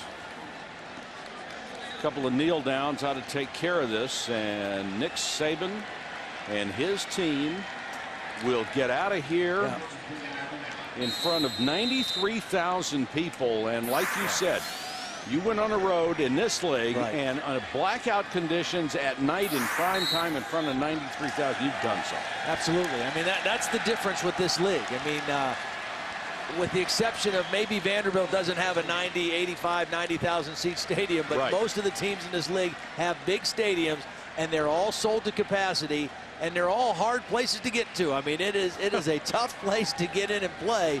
So you come here and win on the road, that's impressive. It's particularly hard at Georgia this week because there's no gasoline in the state.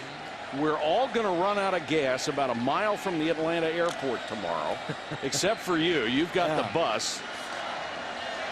Loaded up with diesel and ready to roll. John Parker Wilson, one of the stars of this game. He was spectacularly good. He was. Great decision making, great accuracy throwing the football. Never got flustered, never lost his composure.